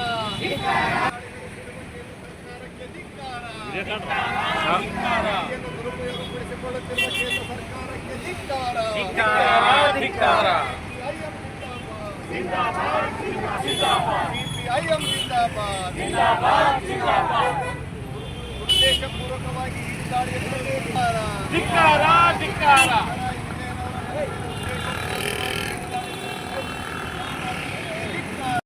ಇಡೀ ಸಿಬಿಐ ಮೂಲಕ ಪ್ರಗತಿಪರ ಚಳವಳಿಗಳು ಮುರಿಯಲು ಸಾಧ್ಯವಿಲ್ಲ. ಇಡೀ ಸಿಬಿಐ ಮೂಲಕ ಪ್ರಗತಿಪರ ಹೋರಾಟಗಳನ್ನು ದಮನ ಮಾಡಲು ಸಾಧ್ಯವಿಲ್ಲ. ಸಿಪಿಐಎಂ ಪಕ್ಷದ ಜಿಲ್ಲಾ ಕಾರ್ಯದರ್ಶಿ ಕೆಜಿ ವೀರೇಶ್ ಮಾತನಾಡಿ, ಪಿಣರಾಯಿ ವಿಜಯನ್ ಅವರಿಗೂ ಎಕ್ಸಾಲಜಿಕಲ್ ಪ್ರಕರಣಕ್ಕೂ ಯಾವುದೇ ಸಂಬಂಧವಿಲ್ಲ ಎಂದು ನ್ಯಾಯಾಲಯಗಳು ಹೇಳಿದರು. ಅವರ ವಿರುದ್ಧದ ರಾಜಕೀಯವಾಗಿ ಮುಂದುವರೆದಿದೆ ಎಂದು ಹೇಳಿದರು. ಮುಖ್ಯಮಂತ್ರಿ ವಿಡಿ ಸತೀಶನ್ ಅವರು ದಿಲ್ಲಿಯಲ್ಲಿ ಪ್ರಧಾನಮಂತ್ರಿಯವರನ್ನು ಭೇಟಿಯಾದ ತಕ್ಷಣ ಇಂತಹ ಕ್ರಮವು ನಡೆಯುತ್ತಿರುವುದು ಗಂಭೀರ ಪ್ರಶ್ನೆಗಳನ್ನು ಹುಟ್ಟುಹಾಕುತ್ತದೆ ಎಂದರು. ಇದೊಂದು ರಾಜಕೀಯ ನಾಟಕದಂತೆ ಕಾಣುತ್ತದೆ. ಇದೇ ದಿನ ಪೆಟ್ರೋಲ್ ಮತ್ತು ಡೀಸೆಲ್ ಬೆಲೆಗಳು ಹೆಚ್ಚಳ ಮಾಡುವ ಮೂಲಕ ಅಗತ್ಯ ವಸ್ತುಗಳ ಬೆಲೆ ಏರಿಕೆಗೆ ಮತ್ತು ನಿರುದ್ಯೋಗ, ರೈತ, ಕಾರ್ಮಿಕರ ಸಂಕಷ್ಟಗಳಿಗೆ ಮತ್ತು ಜನಸಾಮಾನ್ಯರ ಮೂಲಭೂತ ಸಮಸ್ಯೆಗಳಿಂದ ಜನರ ಗಮನ ಬೇರೆಡೆ ಸೆಳೆಯಲು ಬಿಜೆಪಿ ಸರ್ಕಾರ ತನಿಖಾ ಸಂಸ್ಥೆಗಳನ್ನು ಆಯುಧವಾಗಿ ಬಳಸುತ್ತಿದೆ. ಇಂತಹ ಬೆದರಿಕೆಗಳಿಂದ ಜನಪರ ಹೋರಾಟ ನಡೆಸುತ್ತಿರುವ ಕಮ್ಯುನಿಸ್ಟ್ ಚಳವಳಿಯನ್ನು ಕುಗ್ಗಿಸಲು ಸಾಧ್ಯವಿಲ್ಲ ಎಂದು ಕೇಂದ್ರ ಸರ್ಕಾರದ ವಿರುದ್ಧ ಆಕ್ರೋಶ ವ್ಯಕ್ತಪಡಿಸಿದರು. ಇವತ್ತು ಇಡೀ ದೇಶದಲ್ಲಿ ಪ್ರತಿನಿತ್ಯ ಪೆಟ್ರೋಲ್ ಮತ್ತು ಡೀಸೆಲ್ ಅಗತ್ಯ ವಸ್ತುಗಳ ಬೆಲೆ ಏರಿಕೆ ದಿನ ದಿನಕ್ಕೆ ಇವತ್ತು ಹೆಚ್ಚಳ ಆಗ್ತಾ ಇದ್ದು, ಅದೇ ರೀತಿಯಲ್ಲಿ ಪ್ರತಿ ವರ್ಷ ಕೂಡ ಇವತ್ತು ನಿರುದ್ಯೋಗ ಸಮಸ್ಯೆಗಳನ್ನು ಕೂಡ ಇವತ್ತು ಬೃಹತ್ತಾಕಾರವಾಗಿ ಇವತ್ತು ಬೆಳೀತಾ ಇದೆ. ಈ ಎಲ್ಲ ಸಮಸ್ಯೆಗಳಿಂದ ಇವತ್ತು ಕೇಂದ್ರ ಸರ್ಕಾರದ ವಿರುದ್ಧ ಜನಸಾಮಾನ್ಯರು ಇವತ್ತು ತಿರುಗಿ ಬೀಳುವಂಥ ಒಂದು ಸೂಚನೆಗಳು ಇವತ್ತೇನಂತಂದರೆ ದೊಡ್ಡ ರೀತಿಯಲ್ಲಿ ಇವತ್ತು ಪ್ರತಿರೋಧಗಳು ಜನರ ಮಧ್ಯೆ ಬರ್ತಾ ಇದೆ. ಇಂಥ ಒಂದು ಜನಪರವಾದಂಥ ನೀತಿಗಳ ವಿರುದ್ಧ ಜನರು ಕೇಂದ್ರ ಸರ್ಕಾರದ ವಿರುದ್ಧ ರೊಚ್ಚಿಗೆ ಹೇಳಬಾರ್ದು ಅಂತೇಳಿ ಇವತ್ತು ಕೇರಳದ ಪಿಣರಾಯಿ ವಿಜಯನ್ ಕೇರಳ ಸರ್ಕಾರದ ಮಾಜಿ ಮುಖ್ಯಮಂತ್ರಿಗಳಾಗಿರ್ತಕ್ಕಂಥ ಪಿಣರಾಯಿ ವಿಜಯನ್ ಅವರ ಮನೆಯ ಮೇಲೆ ಇವತ್ತೇನಂತಂದರೆ ರಾಜಕೀಯ ಉದ್ದೇಶಪೂರ್ವಕವಾಗಿ ಇವತ್ತೇನಂತಂದರೆ ಕೇಂದ್ರ ಸರ್ಕಾರ ಇಡಿ ದಾಳಿ ಮಾಡುವ ಮೂಲಕ ಇವತ್ತು ಇಡೀ ದೇಶದಲ್ಲಿ ಒಂದು ಪ್ರಗತಿಪರ, ರೈತ ಪರ, ಕಾರ್ಮಿಕರ ಪರವಾಗಿ ಇವತ್ತು ಕೆಲಸ ಮಾಡ್ತಕ್ಕಂಥ ಪಕ್ಷ ಯಾವುದಾದ್ರೂ ಇದ್ದರೆ ಅದು CPIM ಪಕ್ಷ. ಅಂಥ ಒಂದು ಪಕ್ಷದ ಒಂದು ದಾಳಿಯನ್ನು ಇವತ್ತು ಅವರ ಮೇಲೆ ದಾಳಿ ಮಾಡುವ ಮೂಲಕ ಇಡೀ ದೇಶದಲ್ಲಿ ಒಂದು ಪಕ್ಷಕ್ಕೆ ಒಂದು ಕುಗ್ಗುವಂಥ ಒಂದು ರೀತಿಯಲ್ಲಿ ಇವತ್ತಿಗೆ ಮಾಡಲಿಕ್ಕೆ ಇವತ್ತು ಮುಂದಾಗಿರ್ತಕ್ಕಂಥ BJP ಸರ್ಕಾರದ ನೀತಿಯನ್ನು ಖಂಡಿಸಿ ಇವತ್ತು ಇಡೀ ದೇಶಾದ್ಯಂತ CPIM ಪಕ್ಷ ಇವತ್ತು ನಾವು ಪ್ರತಿಭಟನೆಯನ್ನು ಮಾಡ್ತಾ ಇದ್ದೀವಿ. ಒಂದು ರೀತಿಯಲ್ಲಿ ಜನಸಾಮಾನ್ಯರು ಇವತ್ತು ಪ್ರತಿನಿತ್ಯ ಅಗತ್ಯ ವಸ್ತುಗಳ ಬೆಲೆ ಏರಿಕೆ ಮೂಲಕ ಇವತ್ತು ನರಳುತ್ತಾ ಇದ್ದಾರೆ. ಅದನ್ನು ಕಡಿಮೆ ಮಾಡುವ ಬಿಟ್ಟು ಇವತ್ತು ಈ ದೇಶದಲ್ಲಿ CBI ಮತ್ತು EDಯನ್ನು ಬಳಕೆ ಮಾಡಿಕೊಳ್ಳುವ ಮೂಲಕ ಇವತ್ತು ಜನಸಾಮಾನ್ಯರ ಕಷ್ಟಗಳನ್ನು ಇವತ್ತು ಮರೆಮಾಚಲಿಕ್ಕೆ ನೀತಿಯಲ್ಲಿ ಇವತ್ತು ಕೇಂದ್ರ ಸರ್ಕಾರ ಮುಂದಾಗಿರ್ತಕ್ಕಂಥದ್ದು. ಈ ಸಂದರ್ಭದಲ್ಲಿ ಪಕ್ಷದ ಮುಖಂಡರಾದ H. ಪದ್ಮ, DS Sharanabasava, Kariyappa Achcholi, Jilani Pasha, Varalakshmi, H. Sharfuddin, MB Nadagouda, Veeresh ಯಾಪಲದಿನ್ನಿ, Narasimhalu ಪುಚ್ಚಲೆದಿನ್ನಿ ಸೇರಿ ಇನ್ನಿತರರು ಭಾಗವಹಿಸಿದ್ದರು. ಕೊನೆಯಲ್ಲಿ ಮತ್ತೊಮ್ಮೆ ಹೆಡ್ಲೈನ್ಸ್. ಜೂನ್ 1ರಿಂದ ಶೈಕ್ಷಣಿಕ ವರ್ಷ ಪ್ರಾರಂಭ.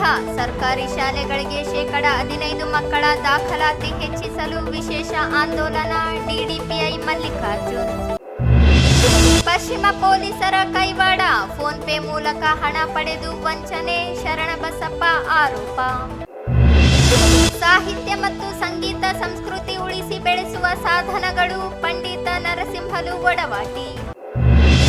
ಹೊನ್ನಟಗಿ ಗ್ರಾಮದ ರಸ್ತೆ ಕಾಮಗಾರಿ ವಿಳಂಬ. ಗುತ್ತಿಗೆದಾರರ ವಿರುದ್ಧ ಕ್ರಮಕ್ಕೆ ಶಾಂತಕುಮಾರ್ ಹೊನ್ನಟಗಿ ಒತ್ತಾಯ. ಮೇ 30ರಂದು ಸಂಗೀತ ನೃತ್ಯೋತ್ಸವ. ರಂಗಸಿರಿ ಪ್ರಶಸ್ತಿ ಪ್ರದಾನ. ರಂಗಸ್ವಾಮಿ. ಮತ್ತು ಕೇರಳ ಮಾಜಿ CM ಮನೆ ಮೇಲೆ IT ದಾಳಿ ಖಂಡಿಸಿ ಪ್ರತಿಭಟನೆ.